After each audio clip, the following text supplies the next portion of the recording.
A tesoura de aço reluzente desliza sem esforço pela folha de material vermelho, cortando como se nada estivesse ali. O tecido vermelho sangue se abre para os dois lados. Um par de mãos pega um dos pedaços e o levanta no ar. O homem admira seu trabalho antes de colocar o tecido sobre um manequim e prendê-lo com alfinetes. Embora haja muitas mesas na sala grande, com máquinas de costura e manequins ao lado delas, todas estão vazias. O homem trabalha completamente sozinho na sala grande, e é impossível não notar que ele também é um homem incrivelmente bonito. Tão bonito que, não importa suas preferências, você não consegue deixar de reparar em seus traços faciais perfeitos, seu físico esguio e em forma, suas mãos ágeis e habilidosas. Ele afasta uma mecha de cabelo loiro escuro dos olhos azuis vibrantes e tira um alfinete da boca antes de ajustar o tecido mais 1 milímetro e prendê-lo no lugar. O homem se afasta do manequim e admira seu trabalho. Pronto, absolutamente perfeito. Não há dúvida de que esse será o look de encerramento do próximo desfile de moda, outra obra-prima, assim como ele.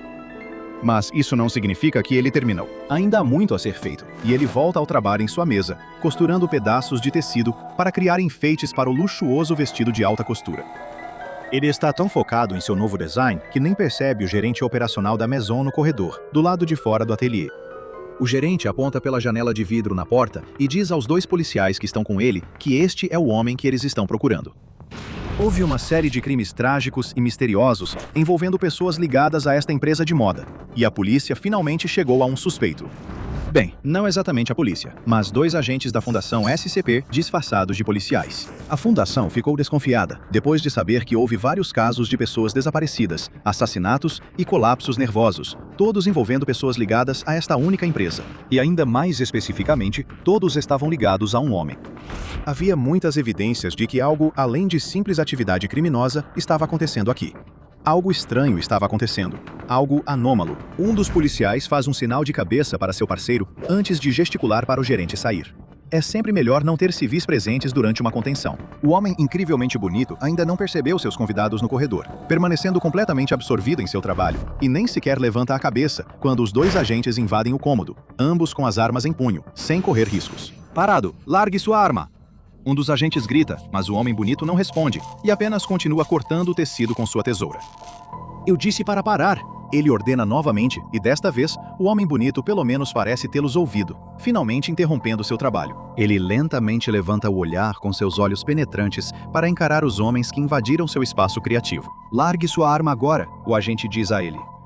O homem olha para sua mão, que ainda segura a grande tesoura, e sorri. Ele coloca delicadamente a tesoura sobre a mesa, tomando cuidado para não deixá-la tocar o tecido caro que está estendido à sua frente. Agora, levante as mãos. Desta vez, não há resposta. E o homem segura a borda da mesa, sorri e encara os olhos dos agentes, primeiro de um, depois do outro. Mãos para cima, ou seremos obrigados a atirar. O sorriso vai lentamente desaparecendo do rosto do homem bonito. Você me dá licença por um momento? Ele diz, embora não haja nenhum indício em sua voz de que seja realmente um pedido. Os agentes parecem incertos sobre o que fazer. Ambos parecem surpresos e confusos com a atitude despreocupada dele. O homem bonito se afasta dos agentes e rapidamente passa para trás de um biombo que foi colocado perto de sua mesa de trabalho. Enquanto ele caminha atrás do biombo, não diminui o passo em nenhum momento. Ele simplesmente passa atrás do biombo por alguns segundos e sai do outro lado. Só que, quando ele sai, já não é mais ele. O homem que sai de trás do biombo é uma pessoa completamente diferente. Se antes ele era magro, elegante, bem barbeado e vestido com um belo terno, agora ele está pesado e musculoso, como um jogador de futebol americano profissional, com uma barba espessa e vestido como se fosse um membro da equipe SWAT. Antes que os agentes possam sequer reagir à metamorfose bizarra, o homem grande investe contra eles e começa a atacar. Ele quebra o pescoço de um e crava a tesoura que pegou da mesa no pescoço do outro. Mais especialistas em contenção da SCP, estes vestidos com equipamentos táticos, sem nenhuma tentativa de se disfarçarem como policiais comuns, invadem a sala e abrem fogo. Mas o homem que parece um Navy SEAL pega as armas do agente caído e começa a atirar com as duas ao mesmo tempo. Ele supera os agentes em poder de fogo e manobra, rolando facilmente para trás de coberturas, enquanto atira constantemente, eliminando agente após agente. Gritos preenchem o ar. tanto dos agentes SCP morrendo, quanto dos civis que são atingidos através das paredes pelo ataque, incluindo o gerente, que havia voltado sorrateiramente até a janela da porta para assistir ao que ele achava que seria o homem snob e bonito sendo levado sob custódia. A janela atrás do soldado das operações especiais explode, e 2 agentes SCP descem por cordas, pegando de surpresa e derrubando no chão. São necessários ainda mais agentes entrando às pressas para segurar o homem enquanto ele se debate e grita como um animal selvagem, quebrando o maxilar de um deles ainda por cima, antes que finalmente consigam dominá-lo e prendê-lo com cintas de alta resistência. Quando tudo termina, 17 agentes e 10 civis perderam suas vidas, mas a anomalia finalmente foi contida. Depois que ele é levado para um local seguro, recebe uma nova designação, SCP-056, mas a equipe do local logo lhe dá um novo apelido, chamando-o simplesmente de uma pessoa bonita.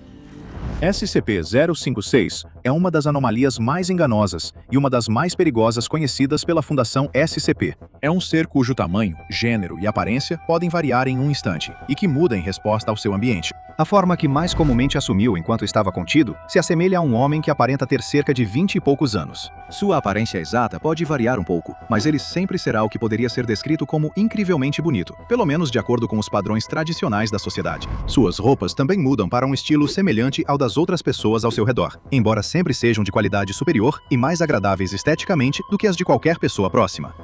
Embora essa pareça ser a forma preferida do SCP-056, está longe de ser a única. Além do jovem, também foi observado assumindo a aparência de várias outras pessoas, incluindo uma mulher com uma semelhança impressionante com a atriz de Hollywood Scarlett Johansson, uma forma que assumiu ao passar por um grupo de funcionárias mais jovens. Um fisiculturista masculino que conseguia levantar mais de 50 quilos no supino, o que era 30 quilos a mais do que o segurança mais forte lotado da instalação da fundação. Assumiu a forma de uma médica que foi medida com um QI 30 pontos maior do que qualquer pesquisador do local, assim como formas não humanas, como um grande labrador bem cuidado quando foi exposto ao cachorro de outro pesquisador, e um sofá esteticamente muito agradável quando deixado sozinho em sua própria câmara de contenção.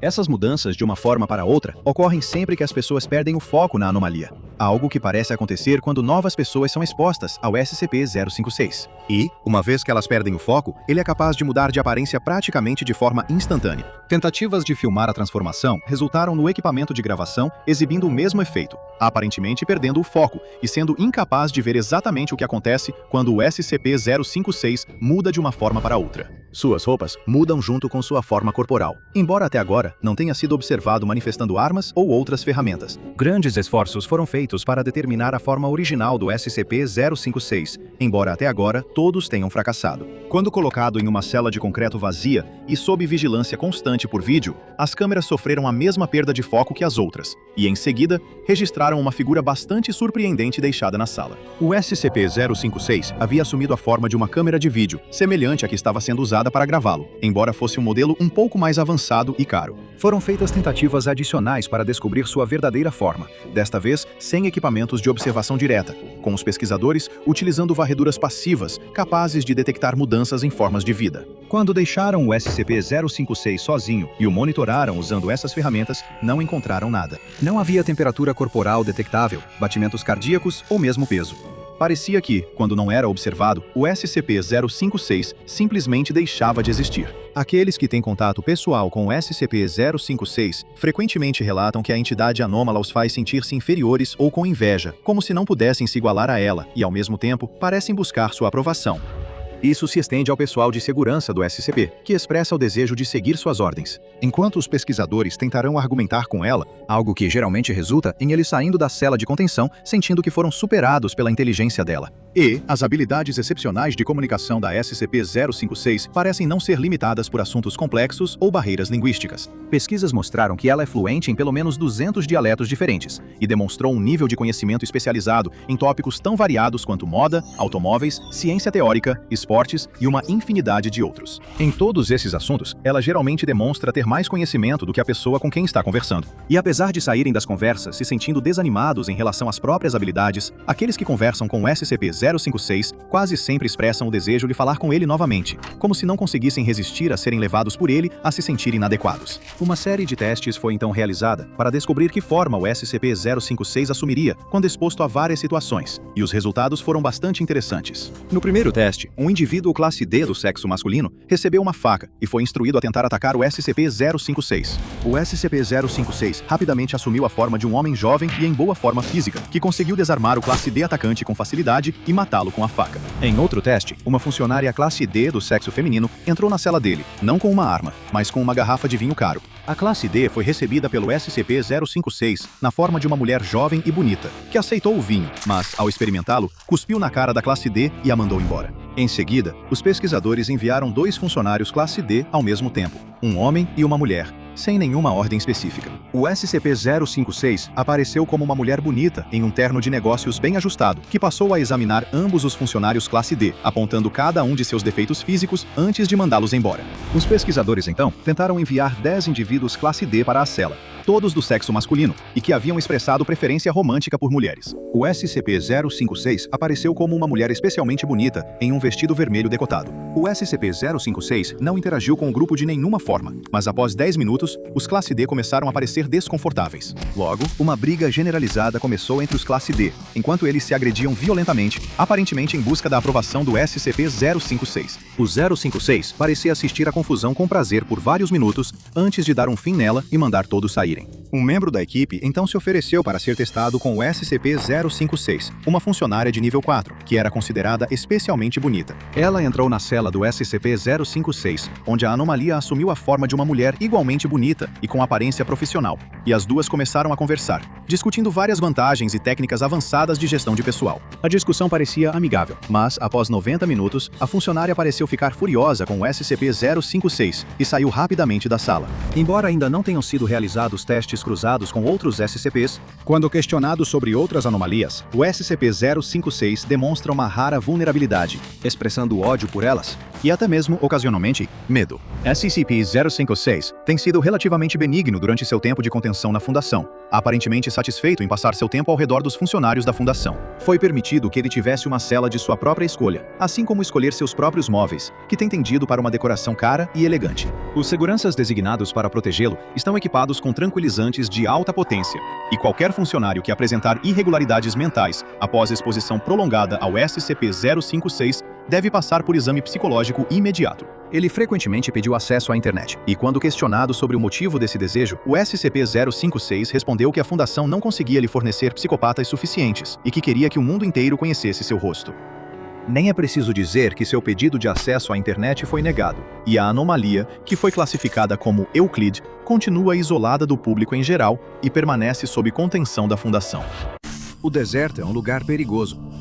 Escorpiões rastejam pelas pedras, com ferrões cheios de veneno. Se você der um passo em falso, pode ouvir o chocalho ameaçador de uma cobra, pronta para atacar se você chegar muito perto do seu esconderijo. Viúvas negras tecem suas teias em troncos, que podem parecer um lugar convidativo para sentar, até que seja tarde demais. Centopeias do deserto rastejam pelo chão à noite, com pinças que causam uma dor intensa. Há linces, coiotes, pumas e monstros de gila. E isso sem falar na brutalidade da própria paisagem. Um lugar onde se perder pode significar morte por exposição, desidratação ou ambos. Mas também é um lugar de beleza única, uma paisagem árida, porém impressionante, onde o anoitecer traz um céu repleto de mais estrelas do que se pode imaginar. É por isso que a jovem decidiu acampar aqui, no deserto da Califórnia. E para o horror de muitos de seus entes queridos, ela decidiu fazer isso sozinha.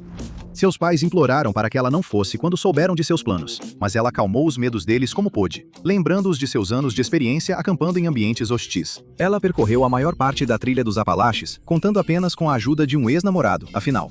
Ela é adulta, e eles não podiam fazer nada para impedi-la de embarcar nessa viagem. Além disso, ela não está indo para uma região selvagem inexplorada, mas sim para um acampamento com bastante sinalização e orientações. Ela não escolheu isso por impulso. Vai haver uma chuva de meteoros enorme, e ver isso do deserto, sem poluição luminosa para ofuscar as estrelas, vai ser realmente uma experiência única na vida. Então, a caminhante parte no dia da viagem, dirigindo sua caminhonete carregada até o pitoresco local no deserto, onde ela vai passar os próximos dias aproveitando a beleza da natureza, percorrendo as trilhas rochosas próximas e testemunhando a majestade da chuva de meteoros. Depois de estacionar sua caminhonete e caminhar um pouco mais até o local, ela escolhe um lugar para montar a barraca. Não demora muito, Depois de tanto tempo acampando, ela já estabeleceu uma rotina sólida. Em pouco tempo, seu pequeno lar longe de casa já está todo montado, e ela desempacota o resto de seus suprimentos. Bem a tempo do sol começar a se pôr, inundando o céu com laranjas e vermelhos vibrantes que lentamente desbotam e suavizam para tons de rosa e lilás, e então se transformam em azuis cada vez mais profundos. Por fim, as estrelas começam a aparecer, e todo o cosmos se estende sobre sua cabeça. Ela estremece quando o ar do deserto começa a esfriar rapidamente, já que a areia não consegue reter calor sem a luz do sol. A caminhante rapidamente faz uma fogueira com alguns pedaços de madeira e um fósforo. Ela costumava tentar acendê-la esfregando gravetos ou usando uma pederneira, mas percebeu que não havia problema em facilitar um pouco as coisas. Ela faz trilhas pelo prazer de estar na natureza, não para vencer nenhum tipo de competição de sobrevivência. Enquanto o fogo crepita, lançando uma luz quente e acolhedora sobre seu pequeno pedaço do paraíso, ela prepara um chá sobre as chamas. Bebendo seu chá e saboreando alguns feijões direto da lata, como um cowboy em um velho filme de faroeste, ela observa o céu. Lá vão eles. As estrelas cadentes cruzam o céu, deixando rastros prateados atrás de si. Primeiro uma, depois uma dúzia, depois 2 dúzias, e então tantas que ela não conseguiria contar, mesmo se tentasse. O fluxo diminui, e o céu volta a ficar silencioso. Ela solta um grande suspiro, sem nem perceber que estava prendendo a respiração. Incrível! E ela vai poder fazer isso de novo amanhã à noite. Mas, por enquanto, ela está ficando cansada e tem uma manhã de trilha planejada para amanhã. Hora de dormir. Mas quando a caminhante entra em seu saco de dormir e fecha a barraca, todos os pelos do seu corpo se arrepiam de repente. Tem algo errado. Ela prende a respiração, ouvindo os sons do lado de fora. Tem algo lá fora, se movendo com passos leves e fluidos. Nenhuma presa se move assim.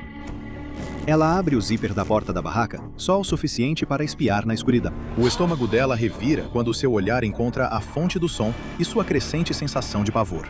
Uma onça parda está circulando sua barraca. A mente dela gira enquanto ela tenta lembrar dos guias de sobrevivência que leu ao longo dos anos. Ela lembra vagamente de algo sobre fazer muito barulho para assustar o animal. Mas e se ela estiver se lembrando errado? E se ela tentar e não funcionar, e a onça parda decidir atacar em vez disso? De repente, a onça parda rosna, um som grave vindo do fundo da garganta. A caminhante fecha rapidamente o zíper da barraca e se encolhe em posição fetal. Ela vai apenas se esconder aqui e não fazer nenhum barulho. Talvez o animal perca o interesse e vá embora. Mas não vai embora. Em vez disso, a barraca começa a balançar. A trilheira não consegue ver o que está balançando a barraca de um lado para o outro. É a onça parda? Mais de uma? Não, espera. Seja o que for, está ao redor dela. Ela consegue ouvir o assobio do vento batendo contra as paredes da barraca. Vê que elas estão tremendo, como se ela estivesse presa em uma tempestade. A onça parda, agora mais distante, uiva. Então, tudo fica em silêncio. Depois de um longo momento, ela abre o zíper da parede da barraca novamente, espiando para fora. A onça parda não está em lugar nenhum. Seja lá qual for a tempestade estranha que acabou de passar por aqui, deve ter assustado o animal. Com um suspiro de alívio, ela se vira e fecha os olhos, permitindo que o sono a envolva e a leve embora. Na manhã seguinte, é como se todo o pesadelo nunca tivesse acontecido. Sem onça parda, sem tempestade. A única coisa diferente no acampamento dela é uma bolsa que ela havia trazido e que está desaparecida. Não tinha nada vital dentro, apenas uma câmera descartável e alguns rolos de filme. É um pouco decepcionante que algo tenha acontecido com ela, mas não é nada que ela não possa superar. Ela acorda com o nascer do sol, a luz suave da alvorada derramando-se sobre as pedras e a areia, banhando o deserto em dourado. Ela prepara um café, arruma uma pequena mochila com água e comida e parte para uma caminhada pelas pedras próximas. Depois de cerca de 1 hora de caminhada constante, ela para tomar um pouco de água, comer um lanche e apreciar a paisagem. É realmente lindo, mas o que é aquilo? Logo além da colina. A princípio, parece uma coluna de fumaça de um incêndio ou algum tipo de explosão. Mas então aquilo se aproxima, e ela consegue vê-lo melhor. Não é fumaça, na verdade, mas poeira levantada por um redemoinho, subindo em um funil como um tornado em miniatura. Um redemoinho de poeira. Ela nunca tinha visto um desses pessoalmente antes. Pelo que ela ouviu, eles normalmente não são perigosos. Talvez sejam um pouco desagradáveis se você for pego por um, mas fora isso, não há com o que se preocupar. Mas à medida que esse se aproxima, também está ficando maior. Não é só uma questão de perspectiva. O funil está ficando cada vez mais alto à medida que se aproxima. A caminhante começa a entrar em pânico. Ela precisa sair daqui. Mas para onde ela pode ir? Se ela correr rápido demais pelo caminho de onde veio, corre o risco de cair e torcer o tornozelo, ou pior. Enquanto ela pensa nas opções, o redemoinho de poeira se aproxima cada vez mais até ficar bem na frente dela. Ela fica de olhos arregalados enquanto ele para de repente. O redemoinho continua girando, com ventos, poeira e detritos rodopiando dentro dele, mas não avança mais. Ele simplesmente permanece exatamente onde está, como se estivesse esperando por algo. Ela quase ri ao pensar nisso. Por que ela está antropomorfizando esse redemoinho, esse estranho acaso do clima do deserto? O redemoinho acelera de repente, balançando de um lado para o outro, e então algo voa para fora dele, vindo em direção a ela. Quando cai na terra aos seus pés, ela reconhece a pequena bolsa da câmera. Ela estende a mão e pega, abrindo-a cuidadosamente. E de fato, a câmera está dentro, junto com os rolos de filme. Nem sequer está quebrada. Ela olha para o redemoinho, incrédula. Algo a impulsiona a falar, e ela grita: "Obrigada?" Ao ver isso, o redemoinho se contorce de um lado para o outro e, de repente, avança em sua direção. Ela abre a boca para gritar de susto, mas nada acontece. Ela não é arrastada nem atingida por destroços. O vento diminui até virar uma brisa suave ao redor dela e permanece ali por um momento, como se a envolvesse em um abraço apertado e animado. Então ele recua, voltando para onde estava antes. Ele permanece ali por um tempo, esperando. Tchau. Com isso, o redemoinho se afasta, deixando-a ali parada, sem acreditar. A caminhante sempre ouvira dizer que o deserto era um lugar estranho. Uma de suas amigas jura até hoje que ouviu algo chamando seu nome no meio da noite, enquanto ela estava sentada perto de uma fogueira uma vez. E outra amiga dela afirmou ter visto fantasmas por lá, mas ela nunca ouviu falar de nada parecido com isso. Mais tarde naquela noite, ela se senta perto da fogueira, assando salsichas e continuando a pensar sobre o ocorrido. Se ela estava imaginando o comportamento aparentemente inteligente ou não, o redemoinho de poeira realmente devolveu sua câmera. E ela tem evidências empíricas disso, além de um dia inteiro de fotos. Enquanto dá uma mordida no cachorro-quente, sente que algo a observa. Ela olha para cima e vê o brilho dos olhos de uma onça parda. Ela não pode ter certeza, mas sente que é a mesma onça parda da noite anterior. Um arrepio percorre sua espinha ao vê-la ali parada, observando-a. É um animal bonito, mas algo na maneira como ela a observa, no jeito como fareja o ar, faz com que ela tenha a nítida sensação de que foi marcada como presa. Ela esperava não ter que enfrentar o animal selvagem, mas não tem outra escolha. Ela se levanta, ergue os braços acima da cabeça e ruge. A onça parda não se move. Ela bate os pés no chão, ruge novamente. O animal balança o rabo e então começa a se aproximar dela, espreitando. Ela não pode correr. Isso só vai fazer o animal persegui-la, e essa é uma corrida que ela não vai ganhar. O coração dela dispara, e seus pés parecem congelar no lugar. Então, uma pedra passa zunindo pelo ar a poucos centímetros do nariz da onça parda. Ele recua surpreso e confuso, exatamente quando outra pedra é lançada em sua direção. De repente, uma chuva de pedras e pedregulhos voa em direção à onça parda, atingindo. Não o suficiente para machucá-lo, mas certamente o bastante para assustá-lo muito. O animal solta um grito, se vira e foge. A caminhante olha na direção de onde parecem vir as pedras, e vê aquele redemoinho de poeira balançando de um lado para o outro, observando-a. Ele voltou. Uma percepção toma conta da caminhante. Esse redemoinho, seja lá o que for, a protegeu antes e acabou de protegê-la de novo. Ela pega sua câmera e tira uma foto rápida, não para mostrar a ninguém, mas apenas para se lembrar dessa viagem e de sua amiga inexplicável. Obrigado, ela sussurra.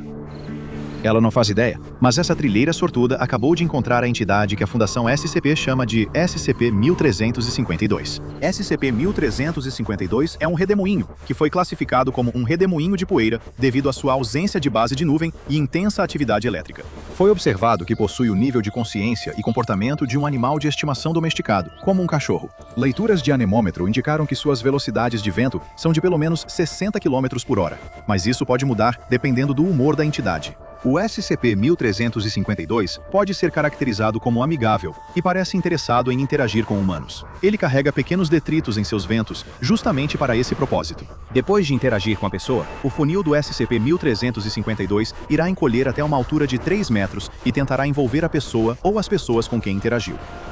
Isso é um sinal de felicidade e equivale a um abraço. Se o SCP-1352 ficar muito animado, a velocidade dos ventos e o tamanho do funil vão mudar rapidamente, aumentando e acelerando até quase 100 km por hora.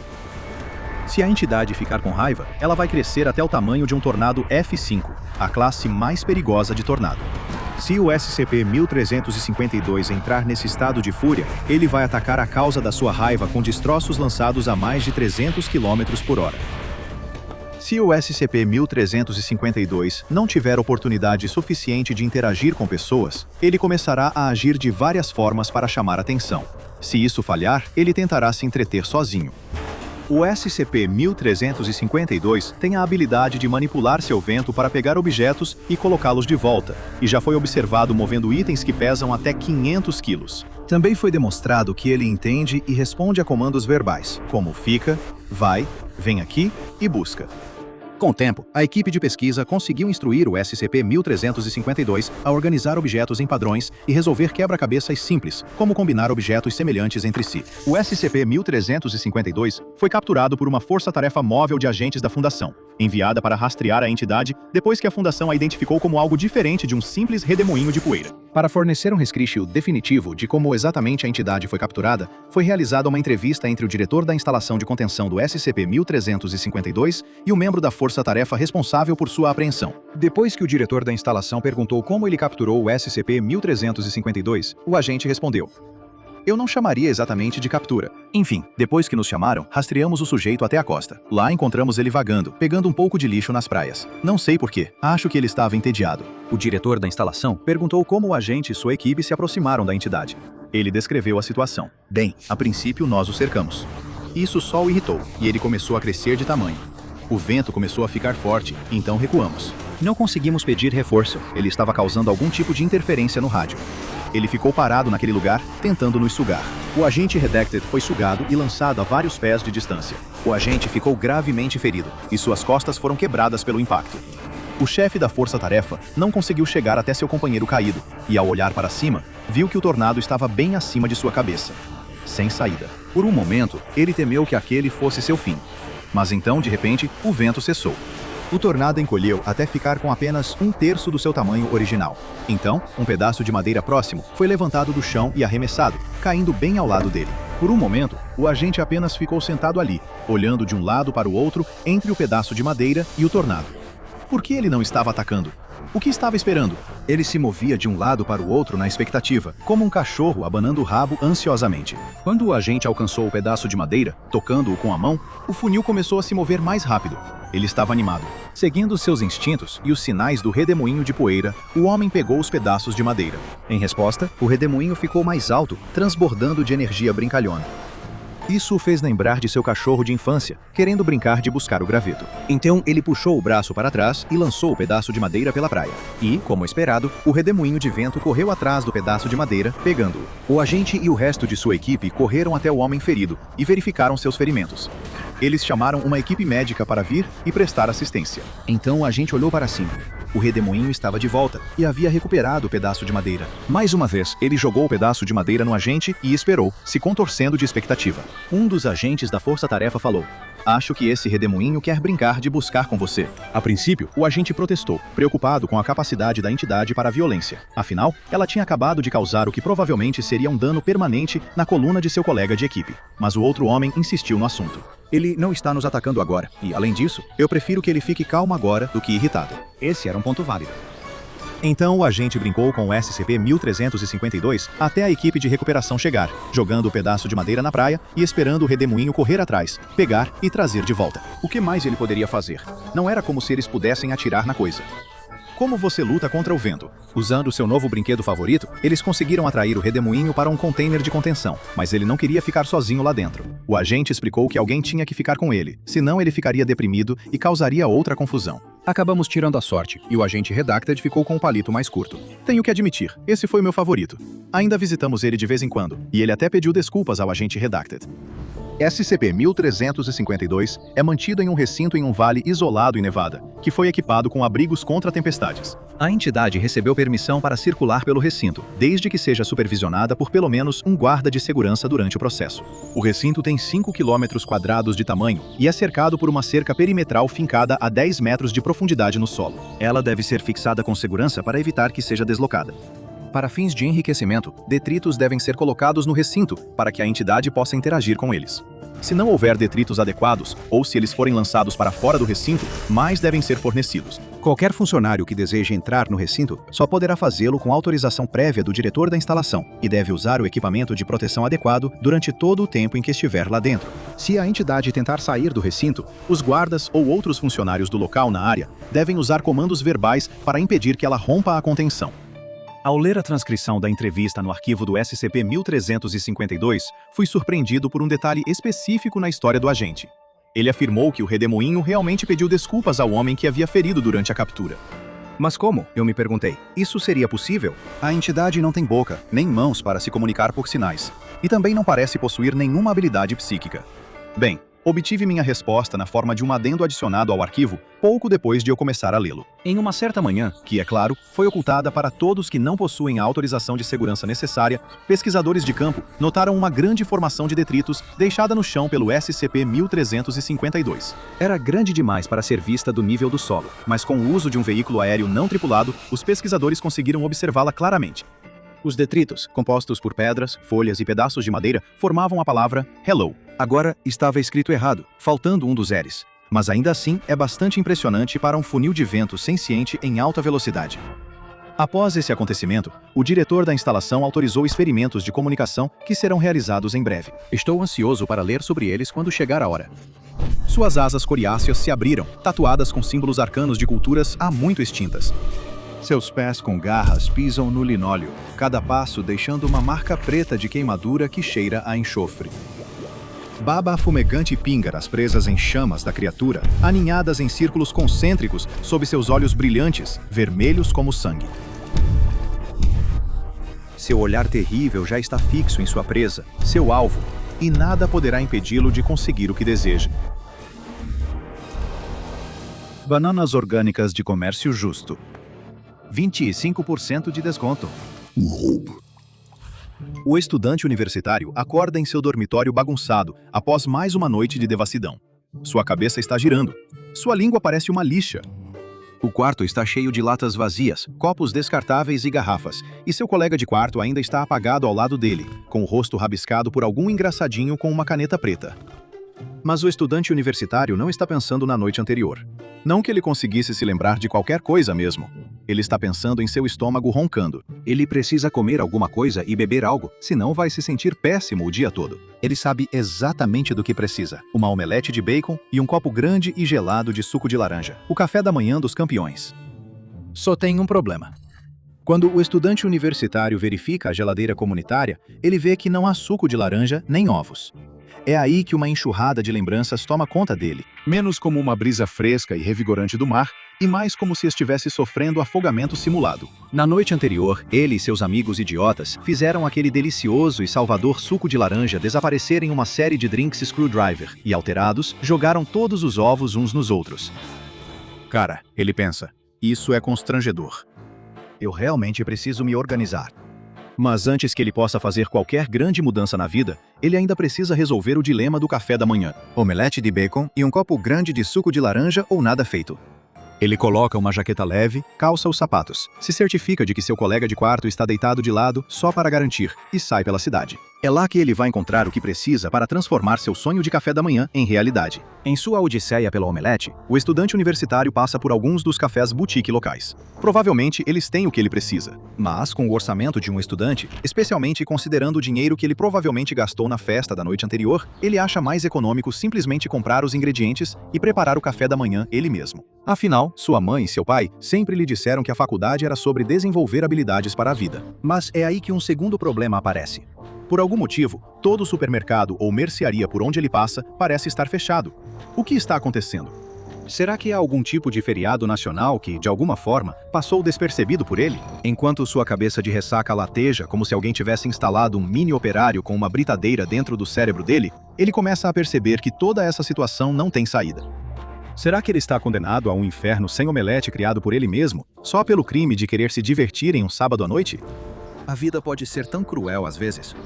Mas, no momento mais difícil do estudante universitário, uma centelha de esperança surge. Parece que ele, distraidamente, se afastou do caminho habitual, chegando muito mais perto da periferia da cidade do que pretendia. E, enquanto está lá, ele avista o que pode ser sua salvação. Mas antes de continuarmos, tenho uma pergunta para você. Você sente que algo está errado com você? Algo está interferindo na sua felicidade ou impedindo você de alcançar seus objetivos? Independentemente de você ter um problema clínico de saúde mental, como depressão ou ansiedade, ou se você é apenas um ser humano que vive neste mundo e está passando por um momento difícil, a terapia pode te dar ferramentas para encarar a vida de uma forma muito diferente. E é por isso que estou animado para falar para você sobre o patrocinador de hoje, a BetterHelp. A missão da BetterHelp é tornar a terapia mais acessível e mais barata. E essa é uma missão importante porque encontrar um terapeuta pode ser realmente difícil, especialmente quando você está limitado às opções da sua região. A BetterHelp é uma plataforma que facilita encontrar um terapeuta porque é online, é remoto, e ao responder algumas perguntas, a BetterHelp pode te conectar com um terapeuta profissional em poucos dias. É fácil se inscrever e ser conectado com um terapeuta. Tem um link na minha descrição. É betterhelp.com/Dr. Bob. Clicar nesse link ajuda a apoiar este canal, mas também te dá 10% de desconto no seu primeiro mês de BetterHelp. Assim você pode se conectar com um terapeuta e ver se isso te ajuda. E como encontrar um terapeuta é um pouco como namorar. Se você não se encaixar muito bem com aquele terapeuta,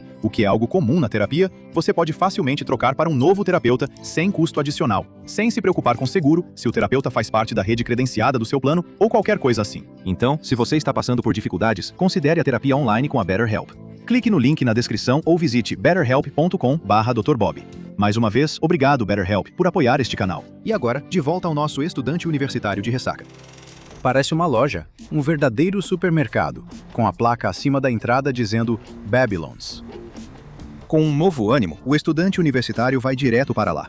Ele já consegue sentir o sabor daquela omelete reforçada e da dose de vitamina C. Assim que entra, o estudante universitário não perde tempo procurando seus ovos e suco de laranja.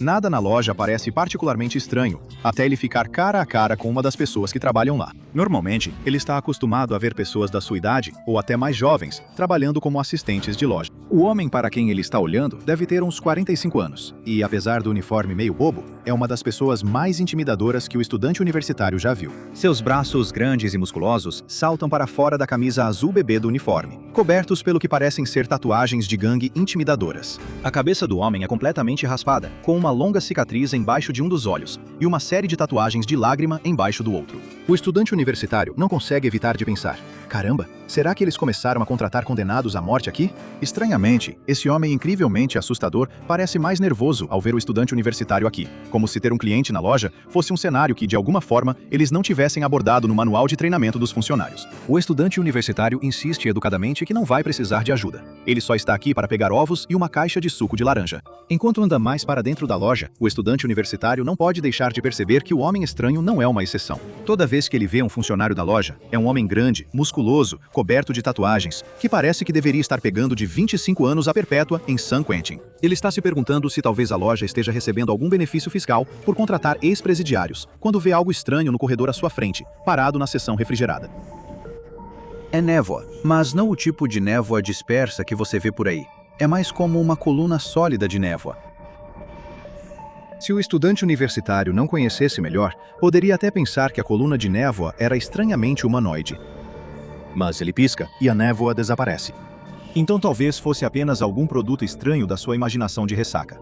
Ele pensa: cara, espero não ter festejado tanto a ponto de causar dano cerebral em mim mesmo. Ele continua sua busca pelos ovos, sem se deixar abalar pela estranheza que viu até agora. Mas outro problema parece estar se apresentando. Todos os produtos aqui são um pouco estranhos e desconhecidos. Sem nem tentar, ele de alguma forma se encontrou na seção de doces e, apesar de ter um gosto juvenil por doces, ele não reconhece nenhuma das marcas ao seu redor. Um que chama sua atenção é um doce em forma de fantasma chamado Candied Souls, que ele acha um nome estranhamente mórbido. Ele aperta levemente o doce para ver se é uma bala de goma ou uma bala dura, mas quando faz isso, o doce solta um lamento fantasmagórico quase imperceptível. O barulho ainda é suficiente para assustar o estudante universitário e fazê-lo deixar o doce cair. A alma açucarada cai no chão, onde quica uma vez e depois para. Ele olha para a seção da prateleira de onde tinha pegado o doce e, para sua surpresa, outro aparece para substituir o anterior, bem diante dos seus olhos. Simplesmente se materializa do nada. Impossível. Antes que a mente do estudante universitário possa sequer processar todas as implicações do que acabou de ver, ele se vira e vê um ser imenso entrando no corredor ao lado dele, fazendo o chão tremer a cada passo. Tem facilmente 2,10 metros ou 2,40 metros de altura, com uma pele coriácea parecida com a de um dragão e longos chifres retorcidos saindo do crânio. O monstro se move pesadamente, sua cauda chicoteando de empolgação, suas presas à mostra. O monstro fala com uma voz profunda e retumbante, como um vulcão prestes a entrar em erupção. Opa, temos uma promoção de Candid Souls. Hoje é meu dia de sorte. Sem hesitar por um segundo, o estudante universitário grita e sai correndo na direção oposta. Tem um monstro nesta loja, um demônio, algo saído diretamente do inferno. E mesmo que o demônio não pareça estar agindo de forma agressiva, na verdade, ele está completamente confuso sobre o motivo do estudante universitário ter decidido gritar e correr. O estudante está tomado por um medo mortal. Que se dane o suco de laranja, que se dane a omelete. Ele precisa sair daqui antes de virar café da manhã. Dominado pelo medo, ele não está pensando logicamente. Ele só está correndo pela loja em pânico descontrolado, tentando não ser pego por seres que nem estão perseguindo ele. Estranhamente, ele percebe de canto de olho que os funcionários não estão surtando. Eles estão agindo como se a criatura bizarra na loja fosse perfeitamente normal, apenas mais um cliente comum. Este lugar é claramente completamente insano. A caminho da saída, o estudante universitário se vê paralisado nas janelas da frente, olhando para a loucura que está acontecendo no estacionamento. Uma série de carros parou no asfalto, e quando as portas dos carros se abrem, uma variedade de impossibilidades assustadoras começa a sair. Criaturas insetoides gosmentas com uma quantidade horrível de pernas, entidades longas e serpentinas, parecidas com cobras, cobertas de espinhos, bestas feitas inteiramente de uma gosma cor de sangue, horrores alados cobertos de olhos, tantas coisas indescritíveis. A mente do estudante universitário mal consegue processar o que está vendo. Enquanto o inferno se acumula à sua frente, o estudante universitário não faz ideia de que o céu está se aproximando cada vez mais por trás dele. Ele sente um calor estranho, diferente de tudo o que já experimentou, se espalhando por suas costas. Uma voz que parece falar diretamente à sua alma diz: Com licença. Quando o estudante universitário vê a criatura parada atrás dele, seus olhos começam a se encher de lágrimas em pura reverência. É um ser arrancado das escrituras mais antigas, quase impossível para o cérebro compreender. Uma série de anéis dourados giratórios, cobertos por olhos de todas as cores, envoltos em fogo e encimados por várias coroas flutuantes. Atrás dele, 6 asas tão puras e brancas quanto a neve intocada batem magnificamente. Qualquer pensamento sobre ovos ou suco de laranja é apagado da mente do estudante universitário só de ver aquilo diante dele. Não tenha medo. Diz a criatura angélica. Eu só queria saber se você sabe onde posso encontrar papel higiênico aqui dentro. O estudante universitário não está interessado em dizer à criatura impossível onde ela pode encontrar papel higiênico. Ele só quer sair dessa loja. Ele só quer sobreviver. Se ele sair daqui vivo, jura que nunca mais vai festejar. Em um momento de lucidez, ele vê a saída e corre para ela, sabendo que essa pode ser sua única chance de sobreviver amanhã. Ele corre, tentando expulsar o esplendor angelical de seus olhos. Quando seus pés tocam o asfalto negro lá fora, ele sabe que tem uma chance, mesmo que o estacionamento esteja cheio de demônios e seres celestiais. Mas ele não esperava ver vários veículos táticos pretos derrapando no estacionamento, enquanto homens de terno e óculos escuros saíam dos carros. Eles não parecem estar aqui para ajudar, eles parecem estar aqui para pegá-lo. O estudante universitário faz o possível para se explicar desesperadamente. Espera, por favor, eu só queria alguns ovos e suco de laranja. Eu só queria alguns ovos e suco de laranja. Mas seus protestos são interrompidos quando um dos homens o coloca numa gravata e força um pano coberto de clorofórmio em seu rosto. A escuridão toma conta. Quando o estudante universitário acorda, ele está novamente em seu quarto no dormitório, cercado pelo mesmo lixo e pelo mesmo colega de quarto dormindo, coberto de pichações. Ele não tem lembranças dos acontecimentos anteriores. Tudo o que ele sabe é que está com fome e sede. Ele se ergue do chão com dificuldade, com a cabeça latejando, e vai até a geladeira. Uma omelete e um copo de suco de laranja parecem uma boa ideia agora. E, para a sorte dele, quando abre a geladeira, uma caixa de ovos e uma caixa de suco de laranja estão esperando por ele.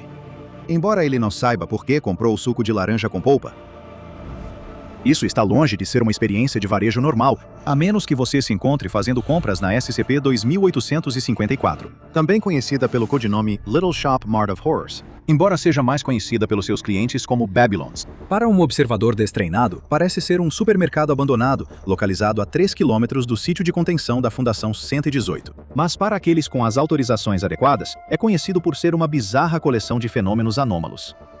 Durante o horário de funcionamento do supermercado anômalo, carros aparecem no estacionamento, trazendo instâncias das entidades conhecidas como SCP-2854-1. Essas entidades podem se manifestar de várias formas, algumas das quais ainda não recebemos documentação completa, mas aqui estão algumas das principais formas documentadas.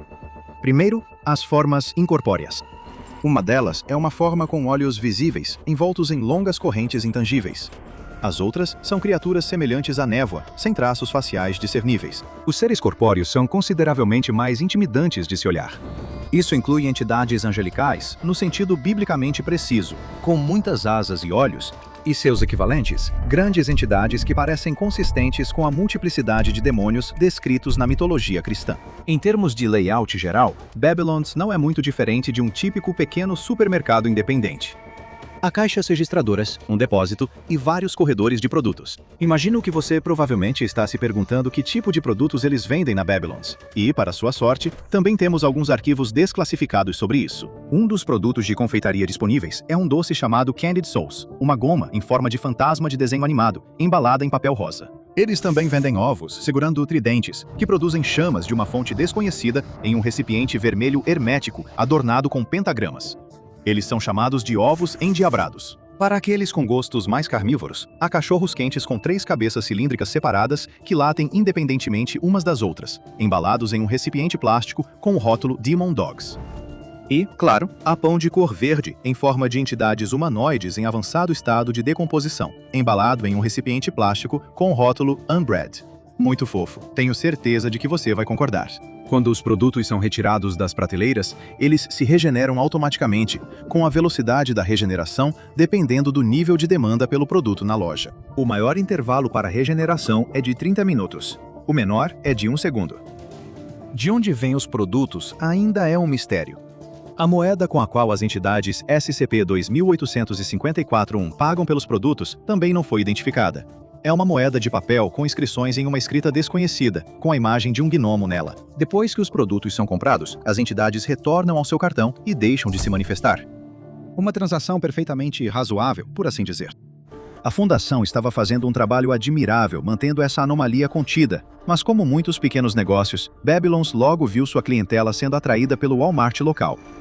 Essa foi a causa da violação de contenção atualmente mais evidente, o Incidente 2854-A. 2 instâncias do SCP-2854-1, que a Fundação descobriu depois que se chamavam Gregório e Alma, manifestaram-se do lado de fora da loja anômala, apenas para descobrir que ela estava fechada e sem nenhum funcionário. As 2 entidades impossíveis voltaram para o carro e desapareceram antes de aparecerem em um Walmart em Wilmington, Carolina do Norte, para fazer compras tarde da noite. Quando Gregório e Alma entraram na loja, áudio e vídeo foram gravados pelas câmeras de segurança internas, e uma expressão imediata de terror tomou conta do rosto de todos que estavam por perto. Gregório caminhou para frente, tentando entender a disposição da loja, enquanto coçava a cabeça com suas garras longas. Ele murmurou com uma voz profunda e demoníaca. Isso é uma droga. A Babylons estava fechada e agora somos obrigados a ir a outro supermercado. Espero que não tenhamos que fazer isso todos os dias. Alma, que vinha logo atrás dele, disse: Bem, talvez a gente dê sorte e a Babylons esteja aberta mais tarde. A gente sempre pode voltar para conferir. Não precisamos vir aqui se você não quiser. Gregório resmungou. Não, a gente já entrou pela porta. Agora temos o compromisso de comprar aqui. Ei, tem um funcionário ali.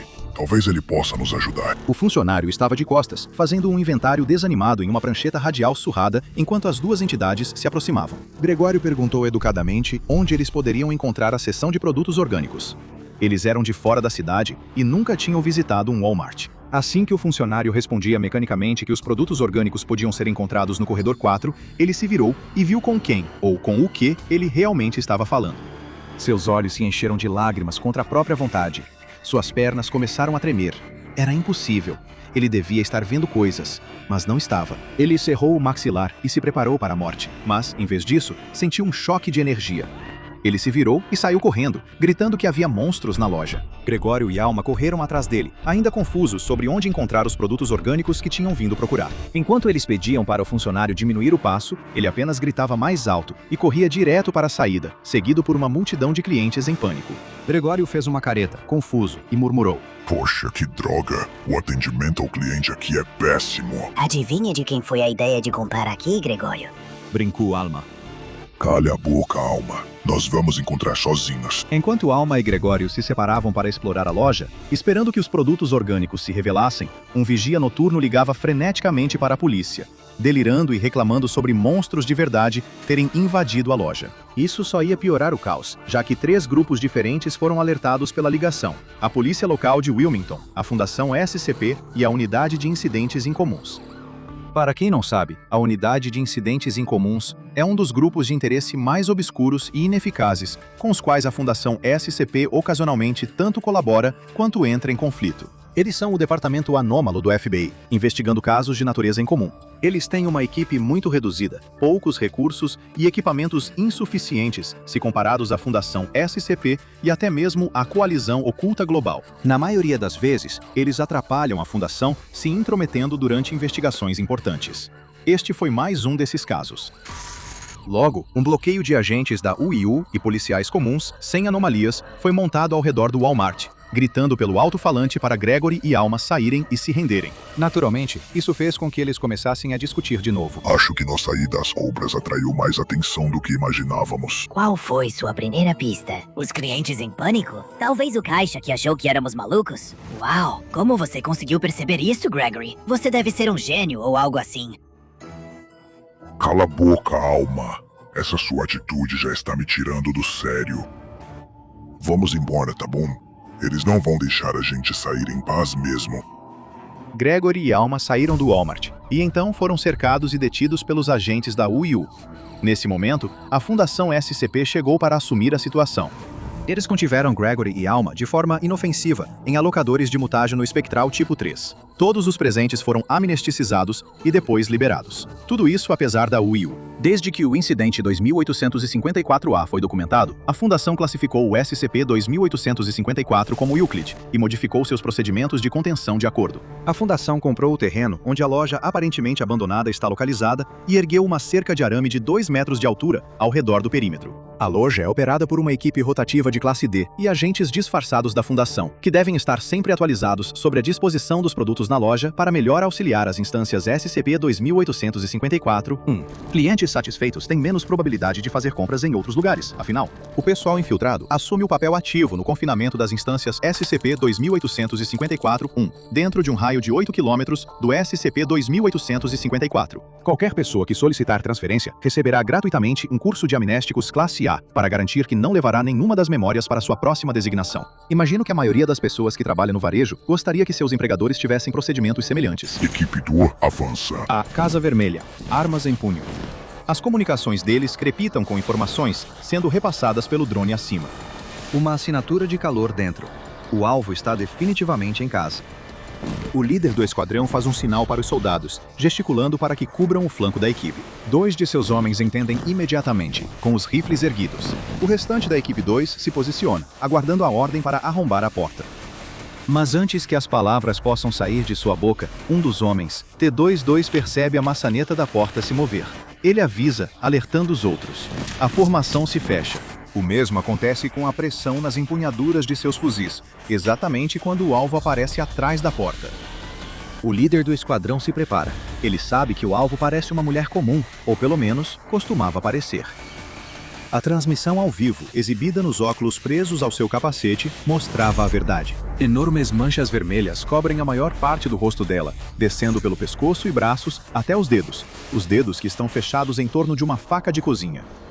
O alvo, de forma doce e até inocente, recebe os homens armados em sua porta, convidando-os para entrar. O líder do esquadrão grita para ela se deitar no chão, para largar a arma. Mas, ainda assim, o alvo insiste para que a equipe de homens fortemente armados com equipamentos táticos pare de ser boba e diz para eles entrarem e ficarem um pouco. Ela dá meio passo para fora da porta em direção à equipe 2, ainda com a faca firmemente na mão, apesar dos avisos do líder do esquadrão para que fique onde está. Nenhuma das ordens dele para largar a faca e ficar parada parece dissuadi-la. T-24, o membro da equipe mais próximo dela, alcança o cinto e lentamente desengata uma granada de termita. A Fundação já autorizou o uso. O alvo precisa ser queimado. Então ela diz algo que faz um arrepio percorrer a espinha de toda a equipe. Nós só queremos receber alguns convidados. Por favor, entre. Até onde qualquer um da equipe pode ver, não existe nós. Apenas o alvo parado ali sozinho. A menos que ela queira dizer nós, isto é, as coisas que estão crescendo no rosto dela. O líder do esquadrão grita com ela de novo, mais alto do que nunca, exigindo que ela largue a faca. O alvo avança contra T-24 antes que ele possa preparar corretamente a arma incendiária em suas mãos. A faca de cozinha em suas mãos é cravada na abertura onde termina o colete de proteção dele, rasgando o uniforme e a carne por baixo. A equipe 2 abre fogo. Scarezilla se prepara para os tremores que sobem pela perna, enquanto ele chuta com força o vidro. É antigo e se estilhaça no impacto. O aspirante à estrela do YouTube rapidamente puxa a perna de volta para evitar os estilhaços que caem como chuva. Ele toma cuidado para evitar as bordas e qualquer pedaço de vidro que ainda esteja preso à moldura enquanto entra. Exploração urbana. Esse sempre foi o lance do Scarezilla. Ele acabou de alcançar seus primeiros 100 mil inscritos, e agora é hora de começar a levar a sério o caminho até o primeiro milhão. Apenas alguns anos antes, era só uma maneira divertida de brincar com os amigos e visitar prédios abandonados e assustadores. Agora, de repente, parece que pode ser uma forma viável de Scarezilla ganhar dinheiro.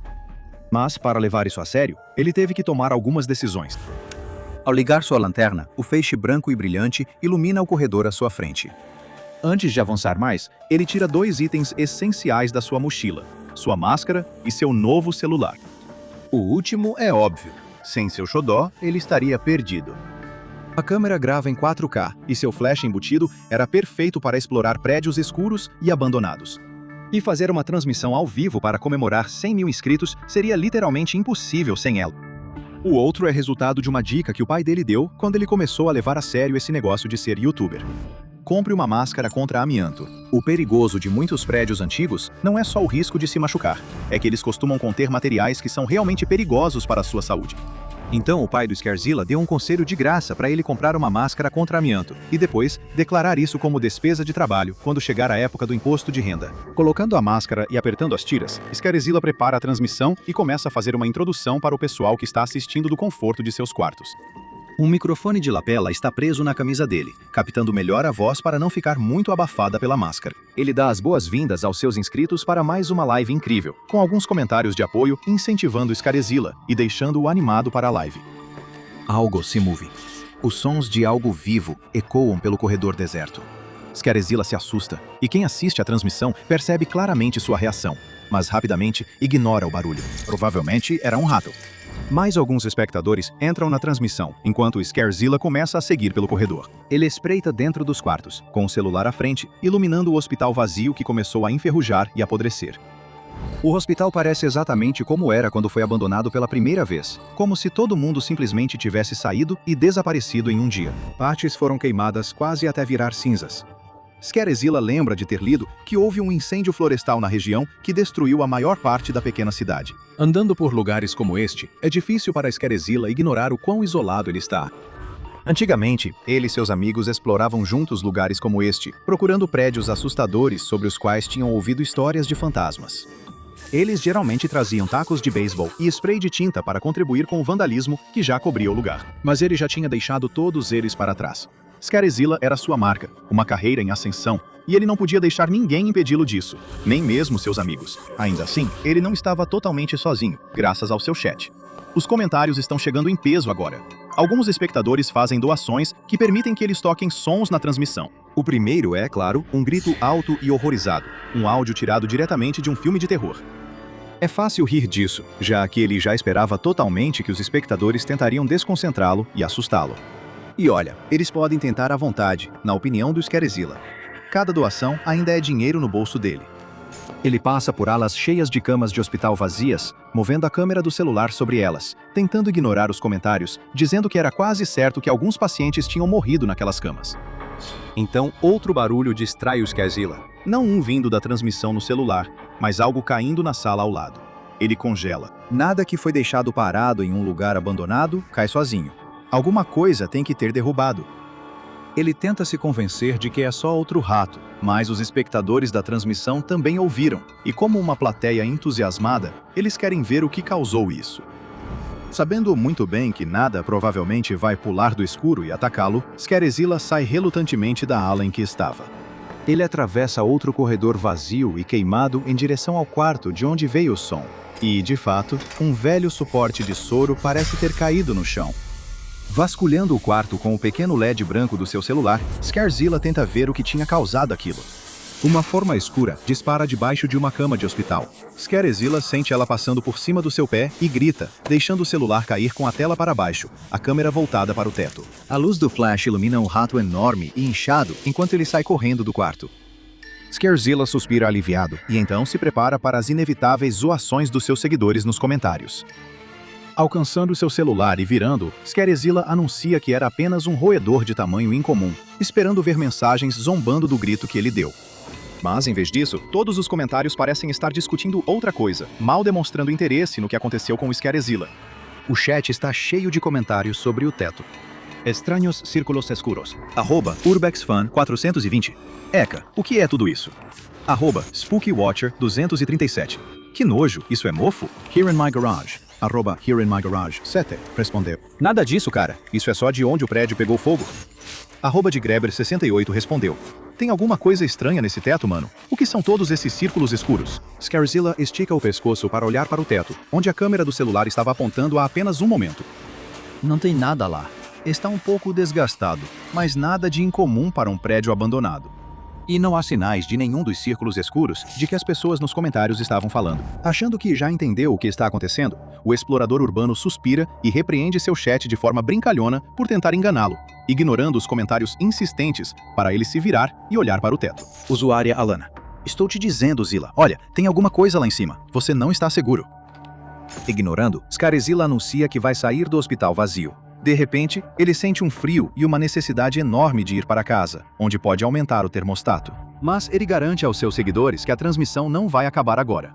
Na verdade, ele continua transmitindo enquanto sai do prédio abandonado, entra no carro e durante todo o trajeto até em casa. Normalmente, ele nunca revelaria detalhes do seu endereço, mas por algum motivo, Scarzilla quer ver o maior número de pessoas possível, o mais rápido possível. Ele aponta pontos de referência e onde virar, dando as direções mais precisas possíveis para o seu público, dizendo para irem até a casa dele para um encontro improvisado com seus fãs. Os comentários começam a aparecer em massa, oportunistas e trolls discutindo seus planos de aparecer por lá. Apenas alguns minutos depois que Scarzilla chega em casa e aumenta o aquecimento, o primeiro de seus espectadores chega. Depois, mais pessoas aparecem, e mais ainda, até que há quase algumas centenas de pessoas saindo da casa e tomando o gramado da frente. E embora nenhum deles saiba disso, embora nenhum deles possa ver, é assim que isso se espalha. Após um incidente em que um streamer da internet apresentou um comportamento incomum, a Fundação SCP entrou em ação para investigar. Amostras coletadas na casa do streamer e posteriormente examinadas pela Fundação acabariam levando à descoberta direta de outro surto do SCP-020. A anomalia foi descoberta por acaso, já que é impossível observar o SCP-020 a olho nu. Foi somente graças às equipes forenses da Fundação, equipadas com câmeras que tiraram fotografias das áreas afetadas, que a presença dessa anomalia pôde ser verificada, após ser confirmado que não era resultado de um equipamento com defeito. Parece que, por algum meio anômalo desconhecido, o SCP-020 só é visível através do uso de câmeras. Seja capturando fotografias ou gravando vídeos de áreas ou indivíduos afetados pela anomalia, os pesquisadores não conseguiram determinar exatamente o que causa esse efeito de camuflagem, havendo algum debate entre diferentes grupos de funcionários da Fundação designados para estudar o SCP-020. As teorias variam bastante, com uma linha de pensamento sugerindo que a própria anomalia possui propriedades antimiméticas, levando a uma investigação por parte dos especialistas da Fundação em anomalias miméticas, cujos resultados se mostraram inconclusivos. Analistas espectrais, por outro lado, insistiram que o SCP-020 é de alguma forma capaz de se ocultar da vista ao refletir todas as formas de luz para longe dele, ou pelo menos aquelas que estão no espectro visível aos seres humanos. Mais uma vez, parece haver poucas evidências que apoiem essa afirmação. A ideia é, no entanto, pelo menos mais plausível do que algumas das afirmações ainda mais absurdas feitas sobre SCP-020, incluindo um pesquisador que propôs que a anomalia era, na verdade, uma série de seres que se originaram de um universo alternativo completamente plano, sem espaço tridimensional. Essa afirmação foi amplamente desacreditada pela Fundação SCP e descartada como provavelmente causada pela influência de drogas psicoativas, a descoberta das quais levou à demissão do pesquisador que propôs a teoria. No entanto, eles estavam certos sobre uma coisa. o SCP-020 com certeza está vivo. O SCP-020 é um fungo anômalo, um organismo que não só é capaz de se espalhar em uma velocidade preocupante, mas também pode afetar tanto matéria inorgânica quanto orgânica. Vestígios do fungo e até mesmo amostras de colônias inteiras foram encontrados em superfícies como paredes e tetos, assim como crescendo sobre ou dentro de organismos vivos. Além do efeito anômalo inato mencionado anteriormente, que o torna invisível à observação direta, sabe-se que o fungo também afeta diretamente os outros sentidos. Ele até exerce certo grau de influência sobre o comportamento dos organismos vivos que entram em contato com ele. O SCP-020 não é apenas capaz de crescer em pequena escala dentro de uma residência humana. Seu desenvolvimento não é impedido pelas variações de temperatura interna ou pelos níveis de luz encontrados dentro das casas, apartamentos e outros locais semelhantes. Isso foi considerado por especialistas botânicos do Departamento de Pesquisa de Horticultura Anômala da Fundação como atípico para um fungo.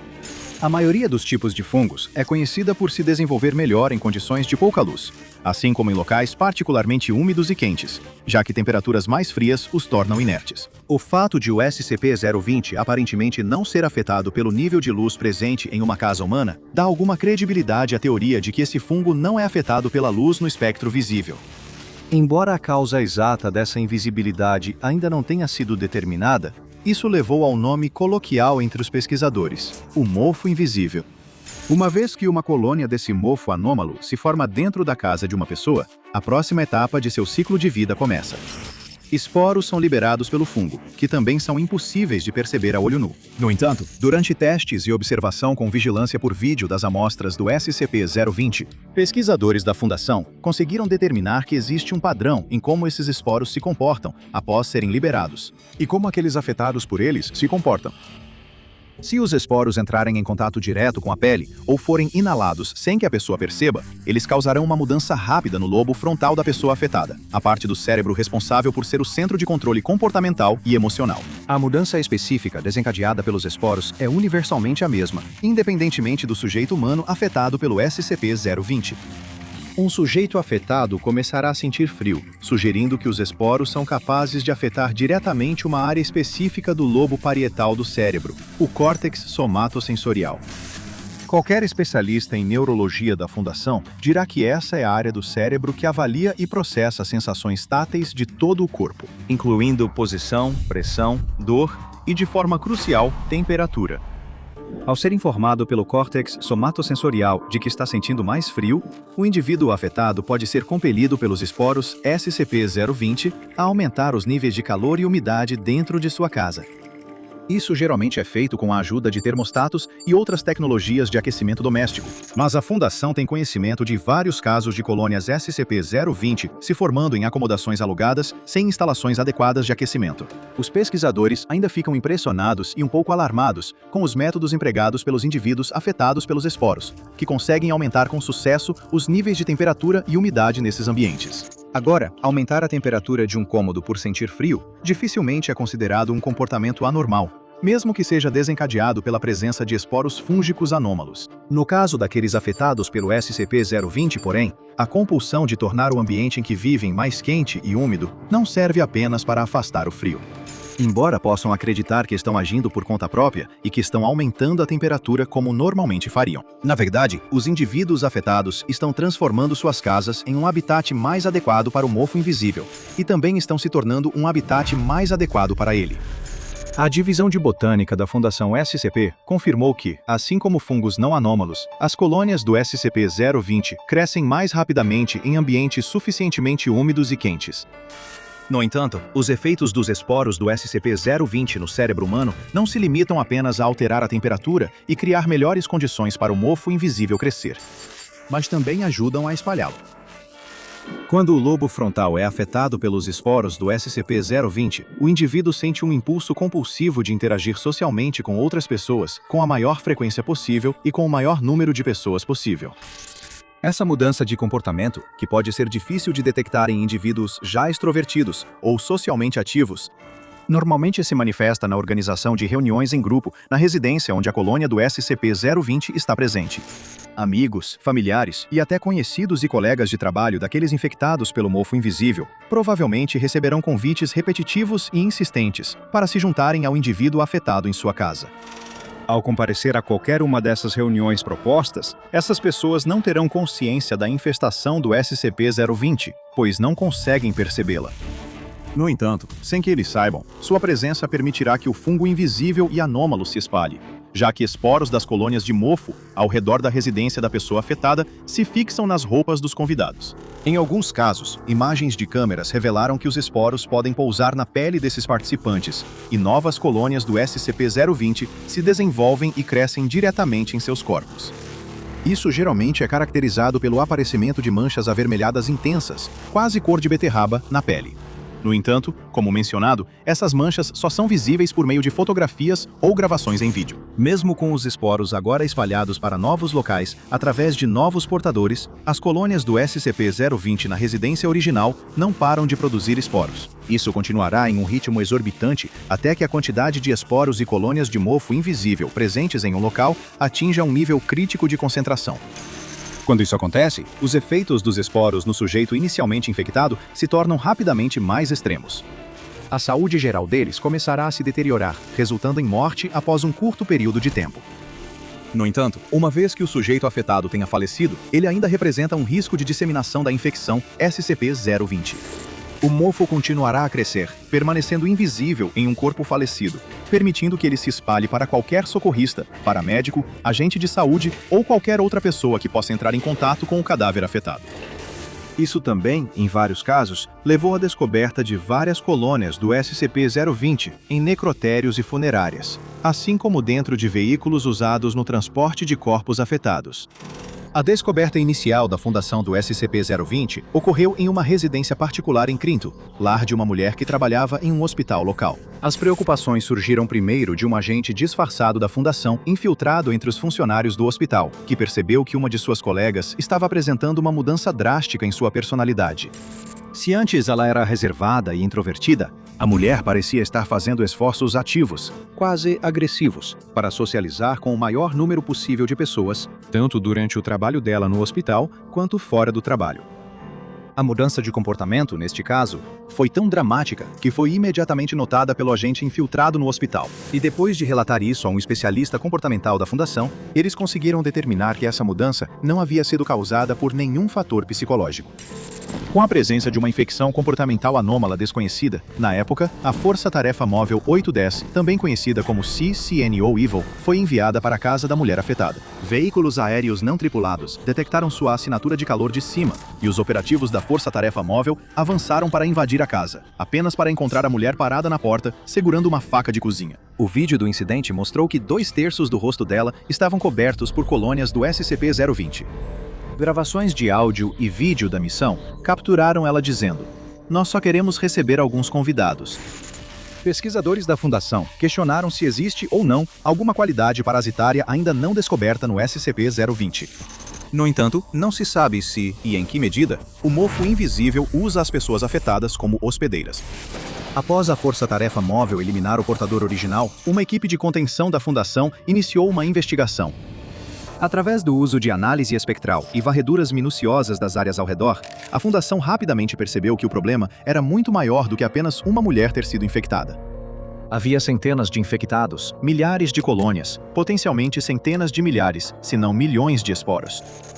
Imagens de vídeo e fotos mostravam grandes manchas escuras nas paredes, pisos e tetos, não apenas da casa onde a mulher foi encontrada, mas também do hospital onde ela trabalhava e de qualquer prédio que ela frequentava. Muito pior, qualquer pessoa que também frequentava os mesmos lugares, qualquer um dos pacientes com quem ela teve contato nos hospitais, suas famílias que os visitaram, os médicos, enfermeiros, faxineiros.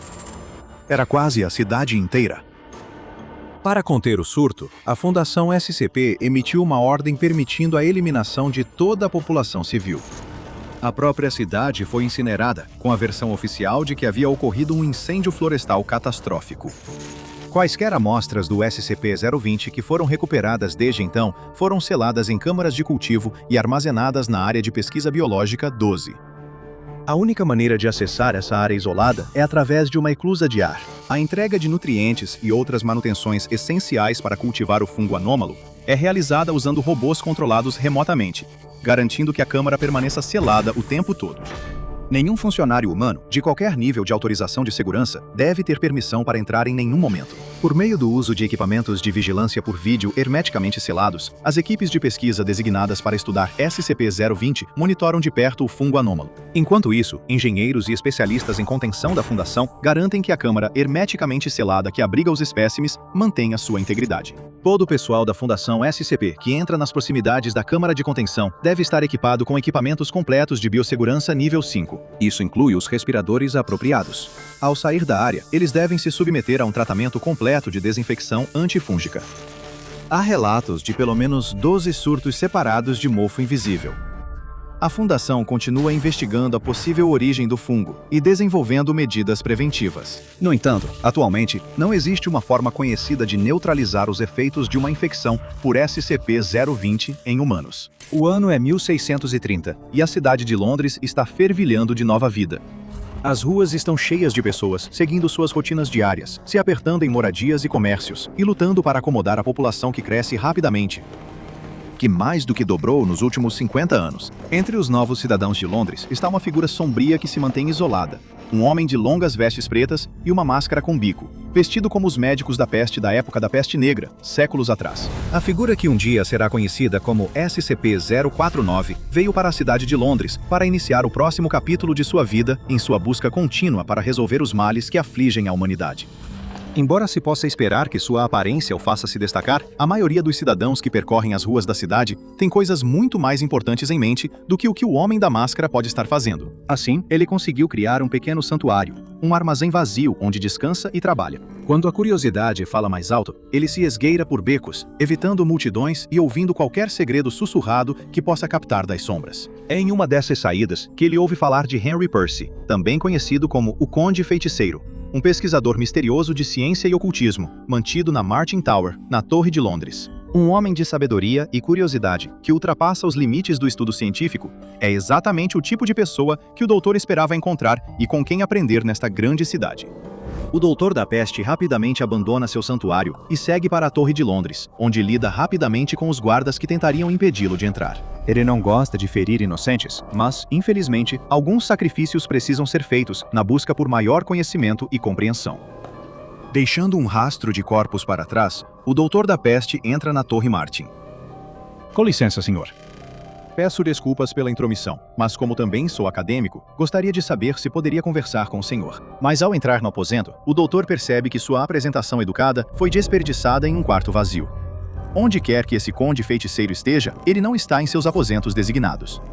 Temendo o pior, o doutor procura sinais de luta, manchas de sangue no chão ou móveis revirados, mas tudo parece estar em seu devido lugar. Para onde, então, Henrique Percy poderia ter ido? O Doutor da Peste explora cada centímetro da torre, procurando por qualquer pista que possa indicar o paradeiro do homem desaparecido. Ele inspeciona cada objeto em cada superfície, tira cada livro de cada prateleira. Mas, ao puxar um livro em particular de seu lugar, a estante parece se soltar da parede como uma porta se abrindo.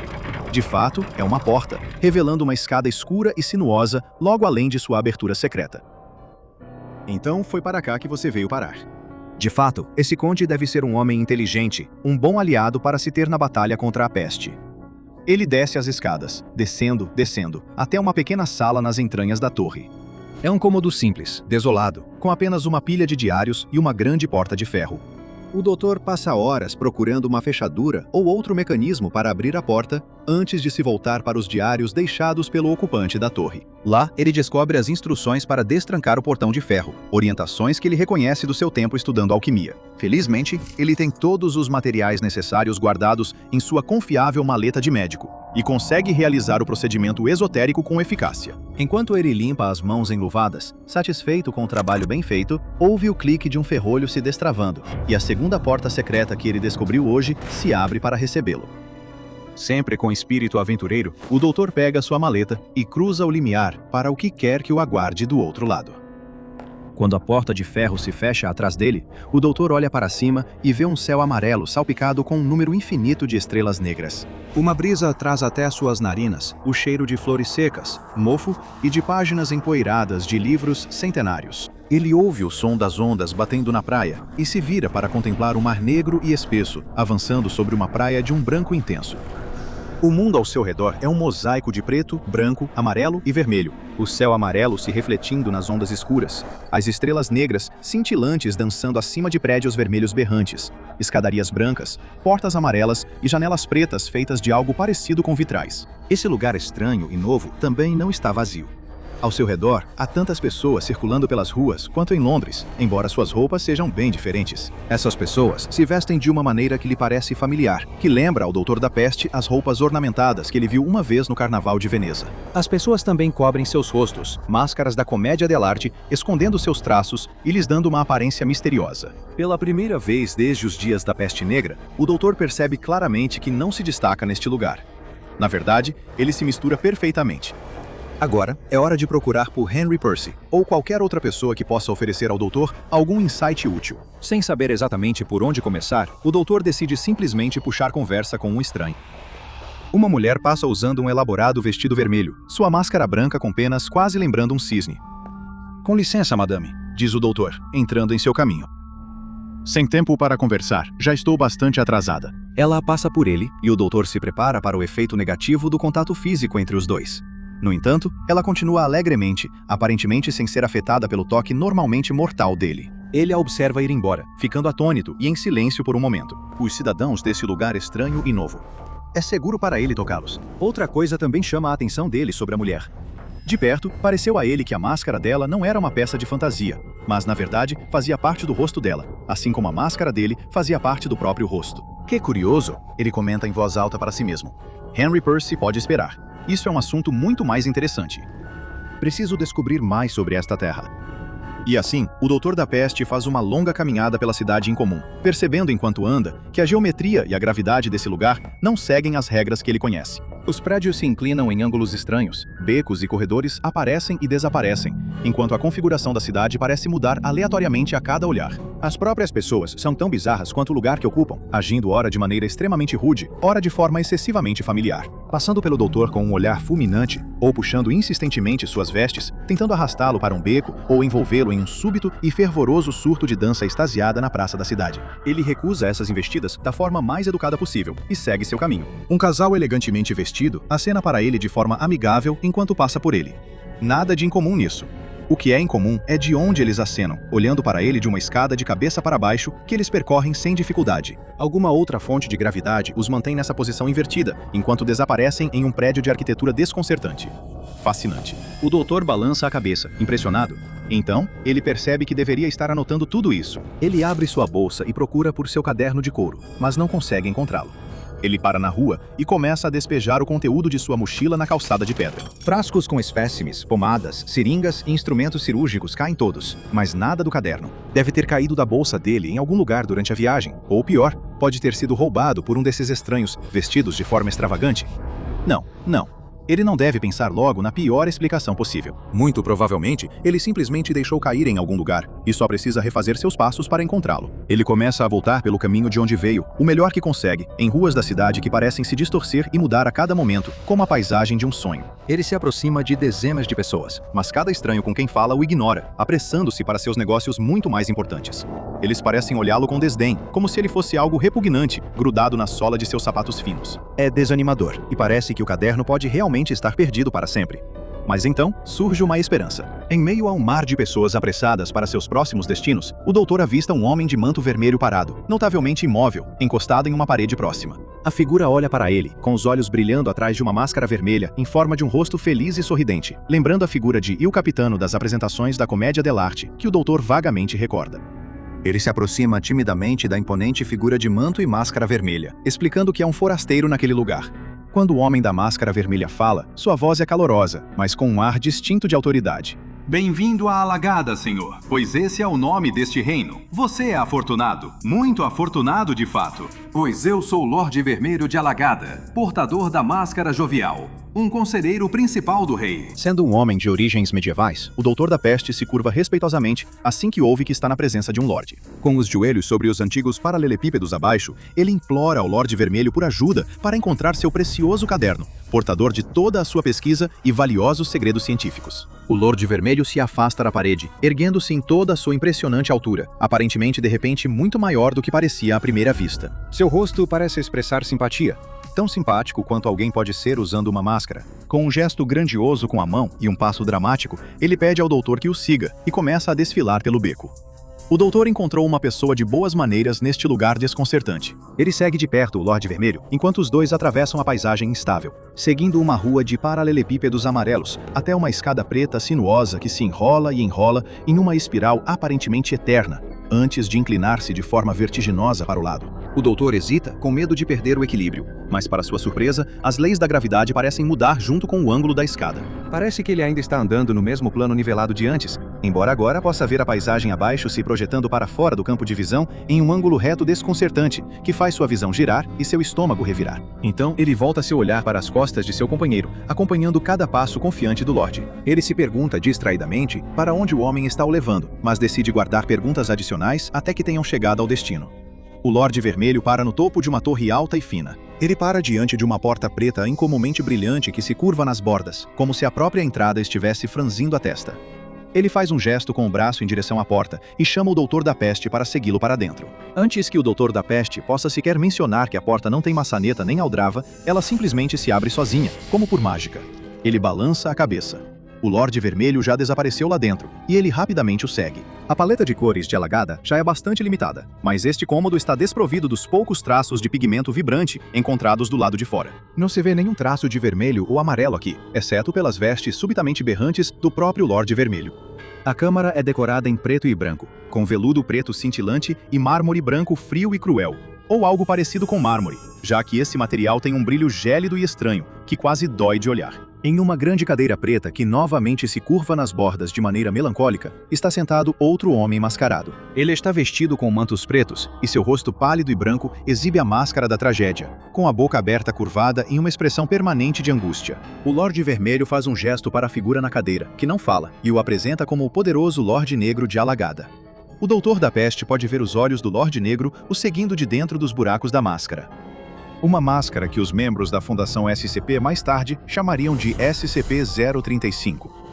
O doutor pergunta se o Lorde Negro pode ajudá-lo a encontrar seu livro, confuso com toda essa situação. O Lorde Vermelho joga a cabeça para trás e começa a rir, um som caloroso e genuíno que, mesmo assim, faz um arrepio percorrer a espinha do doutor. O Lorde Vermelho bate a mão no ombro do doutor, apertando-o de uma forma que parece encorajadora e ameaçadora ao mesmo tempo, explicando que ele foi trazido ali sob falsos pretextos. O Lorde já tinha o livro. O Lorde Negro só precisa de um favor, antes de o doutor poder recuperá-lo.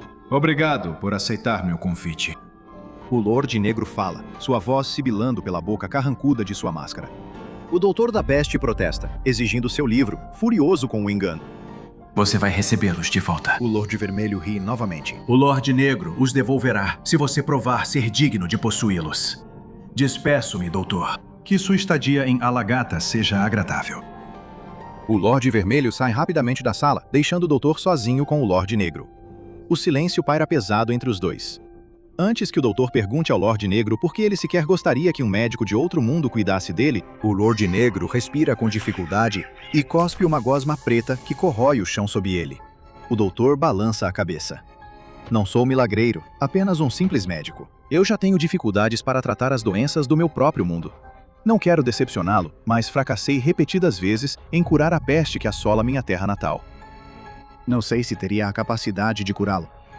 O senho do Lorde Negro parece se cerrar ainda mais. Sinto muito em ouvir isso. Talvez eu devesse ficar com suas anotações para mim, então, e entregá-las a um médico de Alagada para pesquisa. A compostura do doutor se desfaz. Ele anda pelo aposento, abrindo com força todas as portas que consegue encontrar, procurando desesperadamente pelo trabalho que passou sua vida extremamente longa, compilando meticulosamente, o trabalho que representava seus únicos esforços no campo da medicina. Ele para diante de uma porta trancada com cadeado do outro lado do aposento, segurando o cadeado.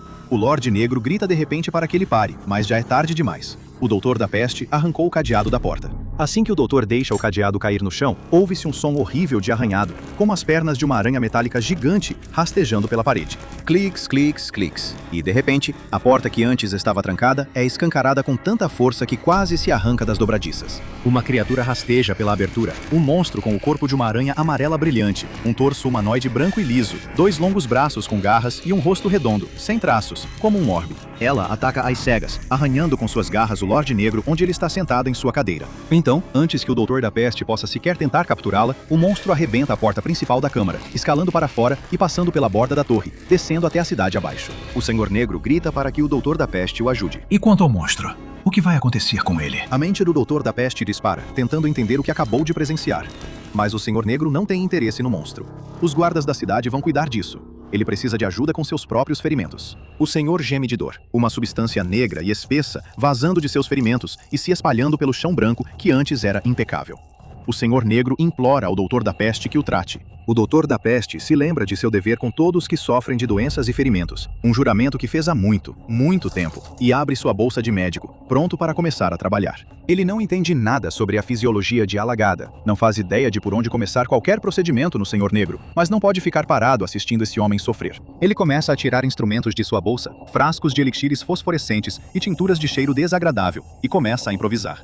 Ele limpa os ferimentos com uma gaze embebida em uma de suas muitas tinturas, e então começa a tratá-los. A respiração superficial do Senhor Negro se torna mais profunda e calma à medida que o remédio começa a fazer efeito, e esses resultados positivos incentivam o médico a trabalhar mais rápido. Ele fecha cada um dos ferimentos e depois cobre todos com um unguento verde brilhante para evitar infecção, se é que infecção existe neste mundo. Quando o trabalho termina, o Senhor Negro se senta, aparentemente completamente recuperado, exceto pelos pontos visíveis e pelo rasgo em suas vestes. Obrigado, doutor. Eu roubei de você, e mesmo assim, você me ajudou. Permita-me devolver isso a você, junto com minha mais sincera gratidão. Ele enfia a mão nas profundezas de suas vestes e tira o caderno de couro do doutor. Peguem. O doutor arranca o caderno das mãos do Senhor Negro e o devolve ao seu devido lugar dentro da bolsa. Vilão, ele murmura para si mesmo enquanto faz isso. Nossos modos podem parecer estranhos para você, diz o Senhor Negro, mas estes são tempos difíceis em Alagada. Nem tudo vai bem na corte do rei enforcado. Há engano e traição por toda parte. Todos os reinos passam por períodos de conflito, comenta o Doutor da Peste. Se me permite, agora que já o tratei, vou voltar para minha própria terra. Não desejo ficar aqui por mais tempo. Claro, o Senhor Negro faz um gesto em direção à porta. No entanto, enquanto o doutor se prepara para sair, o Senhor Negro fala novamente. Tem certeza de que essa terra é realmente sua, doutor? Você se parece muito com o filho de uma mulher que conheci há muito tempo, que cometeu o erro de desafiar o rei. Ela tinha o rosto de um corvo, assim como você. Uma máscara que não era uma máscara. Com licença, o Doutor da Peste não entende. Você nasceu no seu mundo? Você foi uma criança lá? Você se lembra disso dessa forma? O Senhor Negro pergunta. O doutor pensa por um longo momento. Ele não consegue se lembrar de já ter sido algo diferente do que é agora. Um doutor com um propósito singular. Eu não sei. Talvez, caro doutor, esta não seja a sua primeira vez na Terra de Alagada. E imagino que, com o tempo, você caminhará por seus becos tortuosos mais uma vez. Considere isso em sua jornada de volta para o lugar que você chama de lar. O Senhor Negro ri, um som baixo e oco.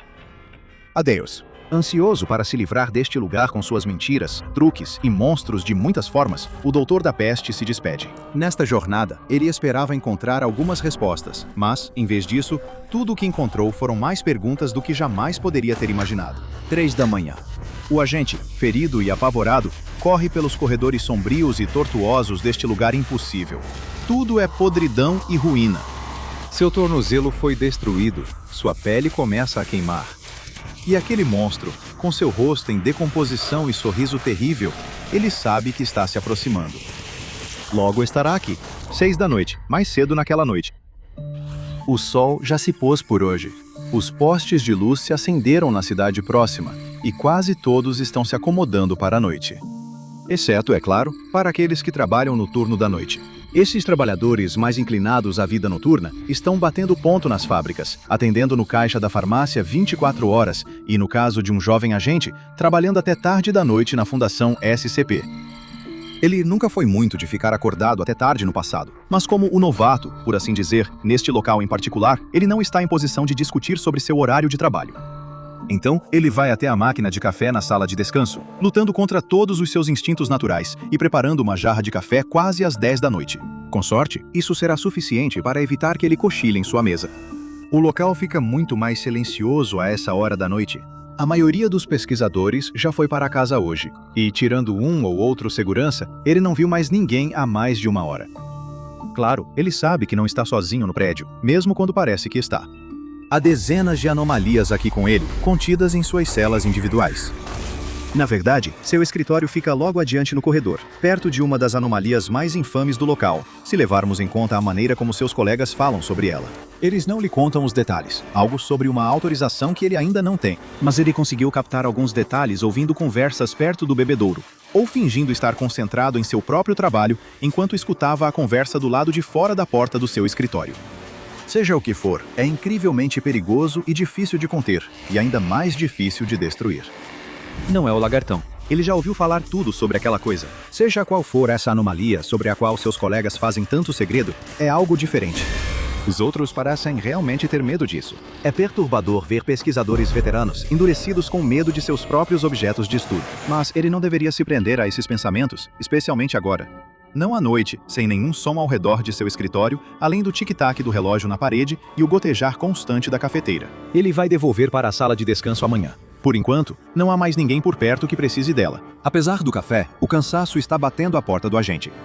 Ele sente o sono pesando sobre ele, fazendo suas pálpebras caírem e sua cabeça balançar. Foi uma semana longa e, por mais que tente, ele não consegue afastar essa sensação. Ele vai apenas descansar a cabeça na mesa por alguns minutos. Ninguém nunca vai saber. O agente acorda ao som de um alarme estridente, luzes vermelhas piscando no corredor. Quanto tempo ele ficou dormindo? Um olhar rápido para o relógio revela que são 2 da manhã, 4 horas depois de ele ter decidido descansar os olhos por alguns minutos. Ele leva um momento para se situar, com os resquícios do sono ainda turvando sua mente. Esse alarme só pode significar uma coisa. Há uma falha de contenção. E, pelo volume ensurdecedor de tudo isso, deve estar por perto. Seu estômago se revira ao considerar a possibilidade do pior cenário possível. E se ela tiver escapado? A entidade no final do corredor sobre a qual ninguém quer falar com ele. E se ele estiver prestes a descobrir os detalhes cara a cara? Não há motivo para se assustar. Basta seguir o procedimento padrão para uma falha de contenção. Ele se levanta da mesa, pega o arquivo em que estava trabalhando e segue em direção à saída de emergência mais próxima. Haja como se fosse um exercício, ele diz para si mesmo. Vai dar tudo certo. Mas enquanto caminha pelo corredor em direção à saída de emergência, o brilho vermelho sangue das luzes de emergência projeta sombras estranhas no cenário antes familiar. O lugar inteiro parece diferente à noite, banhado em vermelho, como algo saído de um pesadelo, onde você tenta fugir de um monstro, mas suas pernas só se movem em câmera lenta. A cada passo, ele sente seu coração bater mais rápido, a pele salpicada de suor frio. Onde estão todos os seguranças? Onde está todo mundo?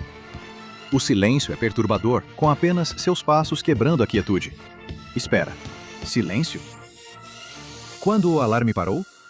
Ele estava tão focado em sair dali que não percebeu quando o som parou. A luz de emergência ainda está piscando vermelha, mas todas as outras luzes estão apagadas, ele percebe. Algo aconteceu com a energia. Ou algo cortou a energia, ele pensa, sentindo um arrepio. Mais à frente, sob a luz vermelha fraca, ele vê uma poça de algo escuro e espesso no chão. Sangue? Mas não há corpo, nem sinais de luta. Quando ele se aproxima, percebe que o líquido viscoso que cobre o chão não é vermelho, mas preto. E está tateando?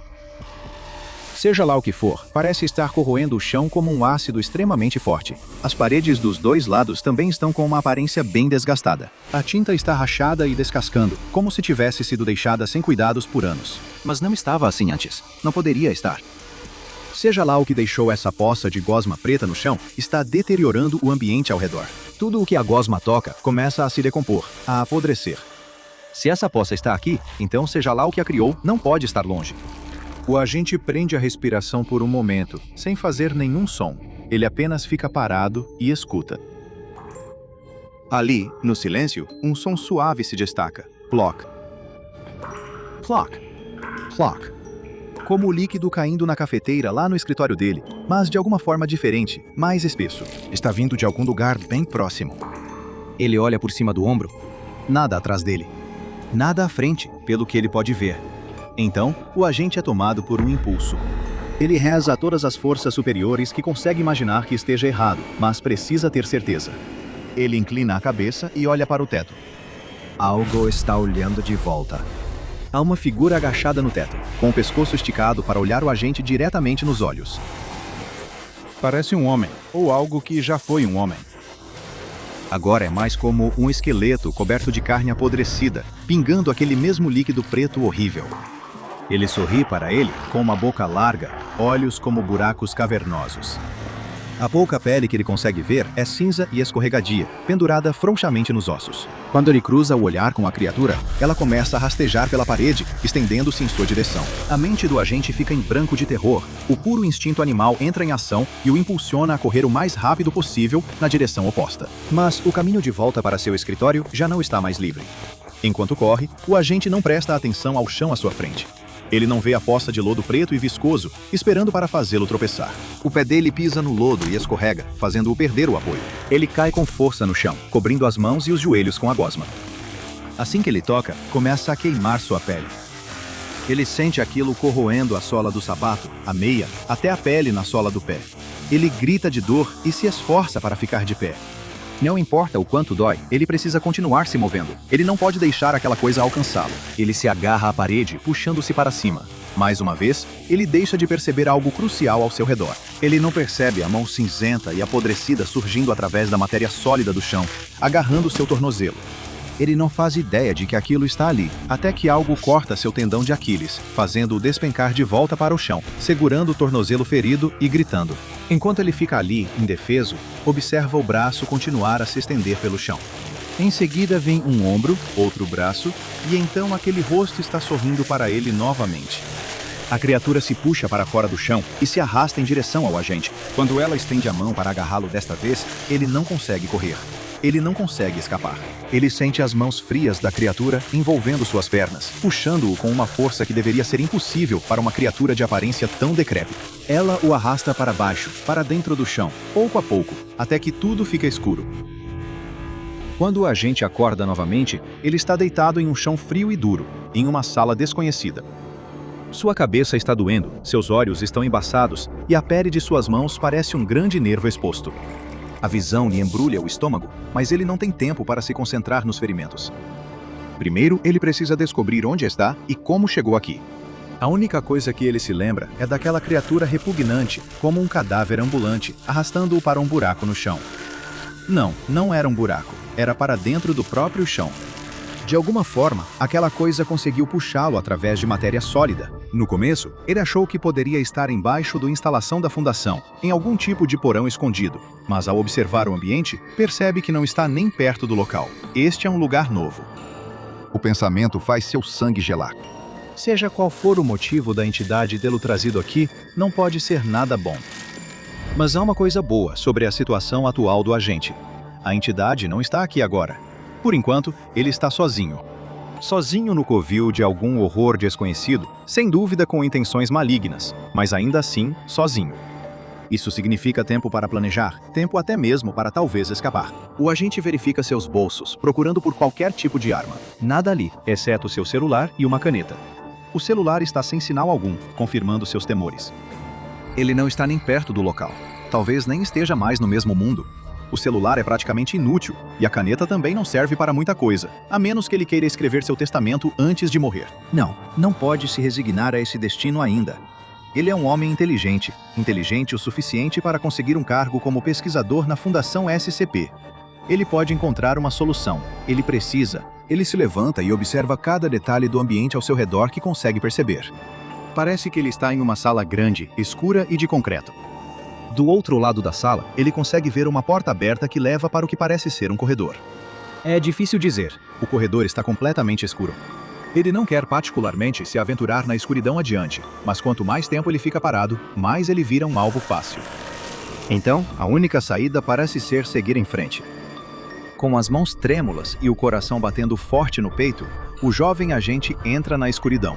Ele caminha com as mãos estendidas à sua frente, tateando pelo corredor. Ele pode tocar em algo perigoso, talvez mais daquela gosma. Qual o problema de sofrer um pouco mais de dano se isso o ajudar a detectar uma ameaça cedo o suficiente para talvez escapar? O corredor é como um labirinto, se dividindo em várias direções, terminando em becos sem saída repentinos, fazendo curvas fechadas. Parece ter sido projetado deliberadamente para desorientar e deixar tonto. Quanto mais ele tenta navegar por ali, mais o agente começa a se sentir como um rato de laboratório. Ele se pergunta se a entidade está observando sua luta, pendurada no teto com aquele mesmo sorriso horrendo, esperando ele se esgotar para poder acabar com ele. Ele não consegue dizer por quanto tempo anda. Horas? Dias? Ele anda até sentir que seus pés estão gastos até o osso, até sua cabeça girar e sua boca parecer lixo. Talvez isso seja tudo o que ele vai fazer de agora em diante. Apenas andar e andar e andar na escuridão. O corredor se abre em uma nova sala, ou talvez seja a mesma sala em que ele acordou pela primeira vez. Parece igual, concreto cinza opaco até onde a vista alcança. Lá, no canto, está o telefone que ele tinha largado. É a mesma sala. Ele deu uma volta enorme em círculo. O agente cai de joelhos, rindo sem humor, enquanto as lágrimas enchem seus olhos. É tudo tão horrível. É tudo tão absurdo. E então, o som de algo pingando de novo. Uma gota cai no topo de sua cabeça, queimando seu couro cabeludo. Ele olha para cima e quase sente alívio ao ver o monstro olhando para ele de cima. Ele abre a boca como se fosse falar e cospe um jato de uma gosma preta e espessa no rosto do agente. Queima como nenhuma dor que ele já sentiu antes, e ele leva a mão ao rosto para tentar limpar a gosma da pele, dos olhos, da boca. Ao fazer isso, ele sente a pele se soltando junto, descascando em punhados que caem no chão com um som molhado. O agente consegue sentir o próprio corpo se dissolvendo, enquanto o líquido corrosivo escorre por suas costas, sobre seus ombros. Enxugar não adianta nada para impedir, enquanto seu rosto segue o mesmo caminho de suas mãos. Ele está derretendo. Ele abre os olhos e vê o monstro parado na sua frente, de boca escancarada e visivelmente satisfeito. Nenhum som sai, mas seus ombros se sacodem, como se o cadáver ambulante estivesse rindo. A risada louca, maníaca e desesperada volta a sair da boca do agente, e ele ri até sua garganta derreter e suas cordas vocais se dissolverem. De volta à Fundação SCP, o agente desaparecido é declarado morto em ação. Nada restou dele além de uma pilha de papelada e uma poça de gosma preta e corrosiva. Todos sabem o que aconteceu com ele enquanto estava sozinho no turno da noite. Ele foi uma vítima da violação de contenção, mais uma vítima do esquivo e aterrorizante SCP-106. O SCP-106 se assemelha ao corpo de um homem idoso em um estágio avançado de decomposição. Os detalhes de sua aparência variam de encontro para encontro, mas ele está sempre apodrecendo de alguma forma. Ele não é especialmente ágil ou rápido, mas age como um predador de emboscada, permanecendo imóvel por dias até que sua presa chegue perto o suficiente para ser agarrada. Um dos seus métodos favoritos é escalar uma superfície vertical e ficar suspenso de cabeça para baixo ali. Quando a presa se aproxima, SCP-106 ataca os órgãos principais, grupos musculares ou tendões para incapacitar a vítima. Em seguida, ele a puxa para seu covil na dimensão de bolso. Sua presa preferida são humanos entre 10 e 25 anos de idade. A simples presença do SCP-106 faz com que a matéria, tanto orgânica quanto inorgânica, corroa. Tudo o que ele toca começa a se decompor em segundos após a exposição, na forma de ferrugem, apodrecimento, rachaduras e, acima de tudo, criando uma substância preta, parecida com muco, semelhante àquela que cobre o corpo do SCP-106. Eu tenho um estômago bastante forte depois de pesquisar essas coisas por tanto tempo, mas vou admitir que as fotografias dos efeitos do SCP-106 me deixam um pouco enjoado. O efeito corrosivo persiste e progride por até 6 horas após o contato, independentemente da presença da anomalia ou de tentativas de interromper a corrosão. Essa habilidade corrosiva permite que o SCP-106 atravesse matéria sólida, deixando um rastro grotesco de muco preto por onde passa. Ele também é capaz de usar sua dimensão de bolso para desaparecer dentro de matéria sólida e então reaparecer em outra área conectada ao ponto inicial de entrada. A própria dimensão de bolso consiste em corredores e salas pelos quais o SCP-106 pode perseguir suas vítimas à vontade. Ele aprecia tanto a crueldade da caçada que, às vezes, já foi observado soltando suas vítimas apenas para persegui-las e capturá-las novamente. Os procedimentos de contenção para o SCP-106 passaram por várias revisões desde que comecei a analisar o arquivo. Quanto mais a Fundação aprendeu sobre a entidade, mais informações eles adicionaram ao arquivo oficial. No entanto, em todas as etapas do processo, uma instrução permaneceu. Nenhuma interação física com o SCP-106 é permitida em nenhum momento. Qualquer interação física solicitada deve ser aprovada por pelo menos 2/3 dos votos do Comando O5 e só pode ser realizada em instalações de segurança máxima AR-AR2 após uma avaliação geral do pessoal não essencial. Todos os funcionários no local devem permanecer a pelo menos 60 metros da cela de contenção em todos os momentos, exceto em caso de violação de contenção. Se a entidade se mover além da área de contenção planejada, então os funcionários podem fazer o que for necessário para evitar serem capturados. SCP-106 deve ser contido em um recipiente selado feito de aço revestido com chumbo. O recipiente deve ser selado dentro de 40 camadas do mesmo material, e cada camada deve ser separada por, no mínimo, 36 centímetros de espaço vazio. Há também uma área de contenção secundária composta por 16 celas esféricas, cada uma preenchida com vários fluidos e superfícies e suportes montados aleatoriamente. Ela também está equipada com um sistema de iluminação capaz de iluminar a área com pelo menos 80.000 lumens de luz instantaneamente. Todos esses elementos foram adicionados ao longo do tempo, à medida que pesquisas e observações indicaram que SCP-106 pode ficar confuso com um layout complicado ou aleatório.